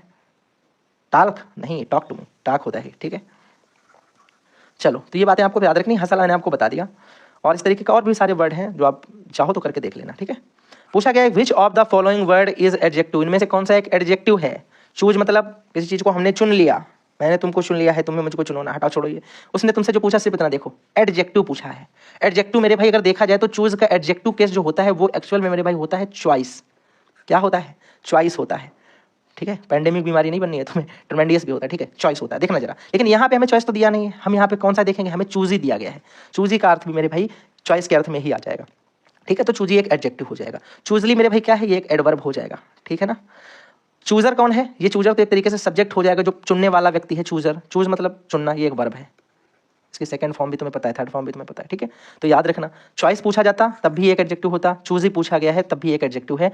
और अगर इसी का अलग मिलता जुलता पूछा जाए तो ट्रेमेंडियस भी इसी को बोला जाता है। अगर हो सकता है ऐसे दे दे तो फिर तुम्हें पता चल जाएगा कि वो एक सिनोनिम्स टाइप का दे रहा है। पूछा जाए कि find out the correctly spelled word, इनमें से कौन सा सही है? मंडे में ओ लगता है यहाँ पे, सैटरडे में यू लगता है, ट्यूसडे में ई यहाँ पे होता है। ये देखो अब जरा देखना, इसको मैंने टिक किया, इसको मैंने प्रोनाउंस नहीं किया है। अगर पूछा जाए कि इसमें कौन सा वर्ड साइलेंट है, कौन सा वर्ड साइलेंट है? भाई बहुत लोगों को लग रहा होगा कि ये तो बस इसमें तो कोई साइलेंट है नहीं, ये तो पूरा पूरा ऐसे तो पढ़ते हैं। वेडनेसडे कहाँ साइलेंट है भैया? इसकी जो हम लोग प्रोनाउंसिएशन करते हैं वो होता है वेंसडे। क्या होता है? वेंसडे। जो डी का साउंड है ना, जो आप लोग करते हो ये वेडनेस, ये वेडनेस में जो डी लगा रखा है ना तुमने, ये नहीं होता है। तो D is the silent in Wednesday, ठीक है। डी जो है वो एक साइलेंट वर्ड होता है। मैं आपको रिलेटेड सारी चीजें बताता चल रहा हूँ, परेशान मत हो। देखना जरा, आगे आ जाओ। हाँ एक चीज और देख लेना, जो हम लोग आर्टिकल पढ़ते हैं ना, आर्टिकल में आपको क्या समझना है? आर्टिकल में ए एन और द, चलो रुक रहने दो, फिर अभी हम लोग वो क्लास करेंगे जब ग्रामर की, उसमें मैं आपको सारी चीजें बताऊंगा ही, फिर फायदा क्या है टाइम करने का। Bilingual method invented by C J Dodson, बहुत बार पूछा गया है, ठीक है ना। तो इसको आप जितनी मैक्सिमम बार इस क्वेश्चन को देख रहे हो, ये वाला क्वेश्चन आई होप आपको याद हो गया होगा। हो गया ना याद? ठीक है ना। चलो अगर हम इसमें बात करें कि जैसे डॉक्टर वेस्ट के बारे में भी थोड़ा देख लो। डॉक्टर वेस्ट का मैंने आपको स्टार्टिंग में बताया कि न्यू मेथड इनके मेथड को बोला जाता है, ठीक है। और इनका मेथड कभी कभी पूछता है कि किस पे बेस्ड है, ठीक है। तो वो इंडक्टिव होता है, इनका मेथड कैसा है? इंडक्टिव है। इस बात को भी याद रखिएगा। आगे देख लेते हैं, doctor West method is also known as, इनके मेथड को और कैसे जाना जाता है? इंडक्टिव मेथड के नाम से। देखो दिया भी गया और न्यू मेथड के नाम से भी इसे हम लोग जानते हैं, ठीक है ना मेरे भाई। आगे बढ़ जाए, बोलोगे हाँ भैया। आगे लिखा है कि चूज द करेक्ट आर्टिकल। लिखा है we decided to stay at, hotel में रुकने की बात हो रही है। अब ये होटल एक स्पेसिफिक होटल बनाना है, क्योंकि जिसमें मैं रुका हूं वो होटल कहाँ है? Centre of the town, town के बीच में, सेंटर केंद्र पे है। यानी इसका मतलब ये एक स्पेसिफिक होटल है, और किसी को भी हम स्पेसिफिक दिखाते हैं, डेफिनेट दिखाते हैं, इसका मतलब यहाँ पे हम लगा देंगे द। यानी ये आर्टिकल नंबर सी मेरा इसका राइट हो जाएगा, द। कोई समस्या किसी को? बात आ गई समझ में? आगे जरा बात करना, आगे अगर हम देखें कि चूज द करेक्ट वर्ब देखना है, बोला है कि each boy and each girl. Each जब भी शब्द लग रहा है मेरे, इसका मतलब यहाँ पे एक सिंगुलर वर्ब आएगी पहले नंबर पे, तो ये समझ गए। उसके मैंने मैंने देखा यहाँ पे पनिश्ड लिखा है सेकंड फॉर्म, यानी ये हम यहाँ पे पास्ट की यूज करेंगे वर्ब, ठीक है। तो हमने कहा पास्ट में यहाँ देखो कौन सी है, देखो ये तो इज मेरी प्रेजेंट की है, आर भी प्रेजेंट की, इन दोनों को तो पहले काट दो। अब सुनो, वर्ब मेरे भाई प्लूरल होती है, वॉज सिंगुलर होती है, सिंगुलर लगनी है और पास्ट की लगनी है, तो केवल एक है वॉज लगा दो और इसको बैठा दो। बात समझ में आई? ऐसे एलिमिनेशन करके आप ऑप्शन को सही कर सकते हो। आगे अगर हम बात करें, यहाँ पे लिखा choice the correct spelled word. कुछ लोगों को यहाँ पे पता है ये वाला बहुत लोग भाई साइन मार देते हैं, ई आर नहीं होता है लास्ट में, ए आर होता है, ग्रामर होता है, ठीक है। आगे आ जाओ, हु इन्वेंटेड बाइलिंगुअल मेथड सीजिए। अरे भाई बहुत बार पूछा गया क्वेश्चन, एक नंबर, मजा आ जाती है क्वेश्चन को देख के।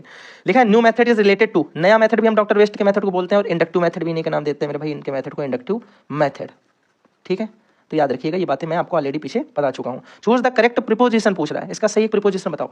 आई केम खालिस्तान, यानी फिल इन द ब्लैंक बोल देते हैं, हिज रिक्वेस्ट, मैं आया उसकी रिक्वेस्ट पर। अब देखो यहाँ पे अपने एक शब्द आया रिक्वेस्ट पर, और पर को क्या बोलोगे? एट। बात खत्म हो गई, कहाँ है ये है। आगे देखो लिखा choose the correct article, he became, वो बना, बनेगा, ये बना, क्या बना मेरे भाई? ग्रेट मैन, एक अच्छा आदमी। चलो अब ग्रेट मैन, अब देखो ए और एन दोनों लगा देंगे। अब देखो यहाँ पे कुछ लोग ध्यान से सुनना, ए और एन दोनों कभी एक साथ ऐसा तो सिचुएशन है कि दोनों लग सकते हैं, ये तो कभी नहीं हो सकती। अब मैंने कहा कोई स्पेसिफिक ग्रेट मैन बनेगा, ये हम एक ही बनेगा ना वो आदमी, तो ये देखो दा भी नहीं लगाएंगे, यहाँ पे ए और एन में से ही कोई एक लगेगा। अब सुनो, ए को हम कहाँ लगाते हैं और एन को हम कहाँ लगाते हैं? एन को हम तब लगाते हैं जब बाद में प्रोनाउंसिएशन होने वाला में वोवेल प्रोनाउंसिएशन आता है, और ए तब लगाते हैं जब जो प्रोनाउंसिएशन है इसके बाद वाले वर्ड का उसमें कॉन्सोनेंट आता है। तो कॉन्सोनेंट या फिर आपका बोला जाए जब प्रोनाउंसिएशन आएगा तो हम ए लगाएंगे, जब वोवेल प्रोनाउंसिएशन आएगा तो एन लगाएंगे। तो ग्रेट में तो जी आता है ना प्रोनाउंसिएशन में, जी कोई स्वर नहीं है, कोई वोवेल नहीं है, तो यहाँ पे ए लगा देंगे, ठीक है। अब बताओ जरा, यहाँ पे लिखा है कि ये एक ईमानदार आदमी, ये ऑनेस्ट मैन, ठीक है। यहाँ पे ए लगेगा कि एन लगेगा? अब लोगों को क्या लगेगा, यहाँ पे मेरे भाई ये लिखा है हॉनेस्ट, या फिर हा लिखा है, हा तो कोई स्वर नहीं होता, हा तो भैया कोई भी वोवेल का सेंस नहीं दे रहा है, लेकिन गलत बोल लो भैया, हॉनेस्ट नहीं होता है, इट्स कॉल्ड ऑनेस्ट, ये ऑनेस्ट होता है। और ये ओ आ गया मेरे भाई, तुम्हें पता है ए ई आई ओ यू ये सारे क्या होते हैं? वोवेल होते हैं। ऐसे साउंड देने वाले के आगे हम एन लगाते हैं तो एन ऑनेस्ट मैन होता है, ठीक है। ये बातें सारी तुम्हें याद रखनी है। मैंने कहा एक आर्टिकल दे दिया, यहाँ पे लिख दिया गया कि ओल्ड वुमेन, क्या लिख दिया गया? Old women. तो एक बूढ़ी औरत है यहाँ पे, और आप बोलोगे बूढ़ी औरत के पहले देखो ओल्ड लिखा है, तो ये पहले तो ओ दिखाई पड़ रहा है, उसको बोलने में भी हम क्या लगाएंगे? ओल्ड। तो ये ओ आ गया, प्रोनाउंसिएशन आ रहा है, इसके लिए हम यहाँ पे एन लगाएंगे। बात आ गई समझ में? तो जब भी मेरा प्रोनाउंसिएशन मेरे भाई स्वर आता है, या फिर आप बोलोगे वोवेल आता है, तो उस जगह पे हम एन लगाते हैं, और जहाँ पे कॉन्सोनेंट या व्यंजन आता है वहाँ पे हम ए लगाते हैं। तो यहाँ पे जरा बताओ, जी आ रहा है तो ग्रेट है, गा तो कोई भी नहीं मेरे भाई स्वर होता है, इसलिए यहाँ पे ए लगा देंगे। पूछ रहा है कि which method is mid way between translation come grammar method और डायरेक्ट मेथड। डायरेक्ट मेथड और ट्रांसलेशन ग्रामर मेथड के बीच का मेथड कौन सा होता है? Bilingual method. मैंने आपको बताया, किसके द्वारा इन्वेंट किया गया? सीजे डॉटसन, रट लो इनको, ठीक है। आगे जरा आ जाओ, लिखा है what is the full form of TLM, teaching learning material. Teaching learning material होता है मेरे भाई, ये ऑप्शन नंबर सी हो जाएगा, ठीक है। टीचिंग लर्निंग मटेरियल आपको पता है टीएलएम स्कूल में बनाए जाते हैं बच्चों को पढ़ाने के लिए। लिखा कि fill the correct preposition, correct preposition बतानी है। तो वी गॉट इन डिफिकल्टीज नहीं, एट डिफिकल्टीज नहीं, ऑन डिफिकल्टीज नहीं, इन टू डिफिकल्टीज सही है, क्योंकि एक इडम होती है मेरे भाई, इडम क्या होती है? Get in to difficulties, get in to difficulties, ठीक है। तो ये मेरे भाई आ जाएगी आपका इनटू आ जाएगा यहाँ पे। इसका मतलब होता है कि चैलेंजेस का सामना करना, क्या बोलते हैं? जैसे कोई व्यक्ति है उसको बड़े चैलेंजेस का सामना करना पड़ता है, फेस करना, बहुत सारी कठिनाइयों को फेस करना, कठिनाइयों का सामना, इस तरीके का इसका अर्थ होता है, ठीक है, जिसको हम बोलते हैं गेट इनटू डिफिकल्टीज। आगे जरा हम बात करते हैं, बोला है कि what are the two productive skills, दो प्रोडक्टिव स्किल्स कौन सी हैं? मैंने कहा पहले नंबर पे ध्यान रखना कि एक लैंग्वेज स्किल जो होती है उसके अंदर दो तरीके की स्किल हम पढ़ते हैं, एक तो होती है रिसेप्टिव, और एक होती है मेरे भाई प्रोडक्टिव। अब एक बात ध्यान से सुनो, जो रिसेप्टिव स्किल्स होती हैं और जो प्रोडक्टिव स्किल्स होती हैं, इन दोनों के बारे में तो पता होना चाहिए। आपसे प्रोडक्टिव पूछा गया है तो प्रोडक्टिव केवल जान करके क्या कर लोगे? प्रोडक्टिव मेरे भाई कौन सी हो जाएगी? देखो लिसनिंग नहीं होती है, स्पीकिंग होती है और राइटिंग होती है, तो इसका ऑप्शन नंबर भी एकदम सही हो गया कि स्पीकिंग और राइटिंग जो होती है वो प्रोडक्टिव होती है। स्पीकिंग और राइटिंग मतलब बोलना और लिखना, और इसका मेरे भाई क्या होता है? सुनना और पढ़ना। यानी आप बोलोगे ये हो जाएगी रीडिंग, ये ए है, ठीक है, यहाँ पे ए है मेरे भाई, रीडिंग हो गई, और दूसरा लिसनिंग हो गई, ठीक है। लिसनिंग और रीडिंग आपकी रिसेप्टिव हो जाएंगी, और प्रोडक्टिव कौन कौन सी हो जाएंगी? स्पीकिंग और राइटिंग। बात समझ में आ गई? किसी भाई को कोई दिक्कत तो नहीं है यहाँ पे? बोलोगे कोई दिक्कत नहीं, बढ़िया तरीके से बात समझ में आ रही है। आगे जरा सुनो, बोला है कि सुपरलेटिव डिग्री ऑफ रेड। हमने बताया आपको, देखो जरा कंपैरेटिव डिग्री और सुपरलेटिव डिग्री के बारे में एक बात समझ लो। कंपैरेटिव डिग्री वो होती है जिसके आखिरी में ईआर मिलेगा मैक्सिमम, और सुपरलेटिव डिग्री वो होती है जिसके आखिरी में ईएसटी मिल जाता है, ठीक है। जैसे गुड होता है नॉर्मल, पॉजिटिव डिग्री गुड है, ठीक है। हमने कहा कंपैरेटिव बनाते हो तो गुड का क्या हो जाता है? बेटर, ईआर लग गया, और फिर इसका ये क्या हो जाता है? बोलोगे बेस्ट, ईएसटी लग गया। तो ईआर कंपैरेटिव में, ईएसटी सुपरलेटिव में, नॉर्मल आपका पॉजिटिव डिग्री। यहाँ पे ध्यान से सुनना, आपको यहाँ पे दिया गया रेडेस्ट, ये ऑप्शन नंबर ए ही दे दिया गया, एकदम सही है। देखो यहाँ पे मोस्ट और मोर लगा के कंपैरेटिव बनाते हैं, मोस्ट लगा के सुपरलेटिव बनाते हैं, लेकिन उसके बाद ये वाली फॉर्म नहीं लिखते हैं, उसके बाद हम पॉजिटिव डिग्री लिख देते हैं, ठीक है। Intelligent, more intelligent, most intelligent, वो अलग चीज़ है, मतलब इंटेलिजेंट नहीं चेंज होता है, वो रेड नहीं चेंज होना चाहिए था, पर ये तो रेडेस्ट कर रहे हैं, मतलब ये सुपरलेटिव का भी सुपर बनाने की कोशिश कर रहे हैं, तो गलत हो गया। आगे देखो क्या बोला गया है, a language can be acquired through, a language को एक्वायर्ड मतलब सीखा जा सकता है किन किन तरीकों से, एक्सपोजर के द्वारा, मोटिवेशन द्वारा, रिपीटेशन द्वारा, आला है वो हो जाएगा, रिपीट भी करते हैं, मोटिवेट भी करते हैं, जो है एक्सपोजर भी करते हैं, ठीक है ना। आपसे बोला जाए कि what are the 2 productive skills, कौन कौन से 2 प्रोडक्टिव स्किल्स है, फिर से पूछा गया स्पीकिंग और राइटिंग कहाँ है, ये है मेरे भाई, स्पीकिंग एंड राइटिंग मेरे भाई प्रोडक्टिव स्किल हो जाएंगी। लिसनिंग और रीडिंग पूछा जाए कौन से हो जाएंगे, बोलोगे ये हो जाएंगे रिसेप्टिव स्किल। किसी तरीके की मेरे भाई किसी को भी कोई दिक्कत नहीं होनी चाहिए, ठीक है ना, बढ़िया तरीके से बात समझ में आ रही क्लास पूरी। बोला गया है कि the aim of teaching a second language should not be, second language को सीखने का एम ये नहीं होना चाहिए कि आप अपनी मातृभाषा भूल जाओ, to forget the mother tongue. ये किसी दूसरे भाषा को सीखने का मतलब ये नहीं कि अपनी मातृभाषा भुला दो, आप अपनी मातृभाषा को भूलना उसका अर्थ नहीं होता है, उसका टारगेट नहीं होता है, ठीक है ना। तो उसका लक्ष्य ये नहीं है कि आप उस लैंग्वेज को सीख रहे हो सेकंड लैंग्वेज को, तो शुड नॉट बी कि to forget the mother tongue, अपनी मातृभाषा को ही आप भूल गए, मतलब इंग्लिश सीखे हिंदी ही भूल गए ऐसा वैसा होता नहीं, ठीक है, हिंदी आती रहती है। बोल रहा है कि which compositions provides student for free thinking, कौन सी जो है कंपोजिशन वो फ्री थिंकिंग सिखाती है, तो फ्री कंपोजिशन ये में फ्री थिंकिंग सिखाती है, ठीक है, ये वाली इंपॉर्टेंट बात है। यहाँ याद रखिएगा 4 तरीके के हैं, सारे आपको नाम दिए हैं, writing composition, oral composition, guided composition और फ्री कंपोजिशन, ठीक है। भैया यार क्या बुक में दी गई है कंपोजिशंस, बिल्कुल भैया दी गई है, देखो आपके बुक में नाम मिलता है, एक हमें नाम मिलता है नंबर 1 पे जिसको बोलते हैं रिप्रोडक्शन, ठीक है, reproduction exercise of composition, reproduction exercise of composition, ये नाम है इसका, मजाक सेट के। दूसरा आपको कौन सा मिलता है, दूसरा बोलोगे भैया हमें एक मिलता है गाइडेड कंपोजिशन, ठीक है। तीसरी मेरे भाई हमें कौन सी मिलती है, तीसरी हमें मिलती है क्रिएटिव राइटिंग, क्या होता है इसका नाम, उसका नाम होता है क्रिएटिव राइटिंग, इसी को हम लोग किस नाम से जानते हैं, क्रिएटिव नाम, इसी को मेरे भाई हम नाम दे देते हैं राइटिंग कंपोजिशन। और मेरे भाई चौथे नंबर पर जो आती है उसको हम लोग बोलते हैं फ्री कंपोजिशन, ठीक है। तो ये 4 है, रिप्रोडक्शन एक्सरसाइज कंपोजिशन, दूसरा हो जाए गाइडेड कंपोजिशन, तीसरा हो जाए क्रिएटिव राइटिंग और चौथा होता है मेरे भाई फ्री कंपोजिशन। और क्रिएटिव राइटिंग जो होती है इसको हम बोलते हैं राइटिंग कंपोजिशन भी बोलते हैं, ठीक है। माता की बात समझ में आ गई, ठीक, आगे बढ़ते हैं जल्दी से। आगे पूछा जा रहा है कि objective of teaching poetry is, अगर हम किसी को पोएट्री टीचिंग कराते हैं तो क्या क्या उसके ऑब्जेक्टिव्स हैं, उसमें भैया कंप्रेंशन भी है, एंजॉयमेंट भी होता है, 2 होते हैं तो तीसरा होगा एप्रिसिएशन, तो होता ही है। तो ये ऑब्जेक्टिव टीचिंग का पोएट्री का मेथड हो गया, आपको बात समझ में आ गई पूरी की पूरी जो मैंने बताई। अब सुनना जरा ध्यान से, अगर आप लोग #ग्रामर लिखते हो कमेंट बॉक्स में, और मैं आपको इतनी गारंटी दे रहा हूँ कि उस तरीके की क्लास पूरे यूट्यूब पे नहीं पड़ी होगी, मैं गारंटी इतनी दे सकता हूँ, क्योंकि मैं 1 आवर में, मैक्सिमम 1 आवर में पूरी की पूरी ग्रामर पढ़ा दूंगा, पूरी ग्रामर। मैं कितनी स्पीड में पढ़ाऊंगा, कैसे पढ़ाऊंगा वो मेरी टेंशन है, कितना शॉर्ट तरीके से पढ़ाना है, सिर्फ एग्जाम ओरिएंटेड चीज़ें पढ़ानी है, वो सारी मेरी प्रॉब्लम है, सारी मेरी हेडेक है, ठीक है। 1 घंटा या मैक्सिमम 1 घंटा 20 मिनट,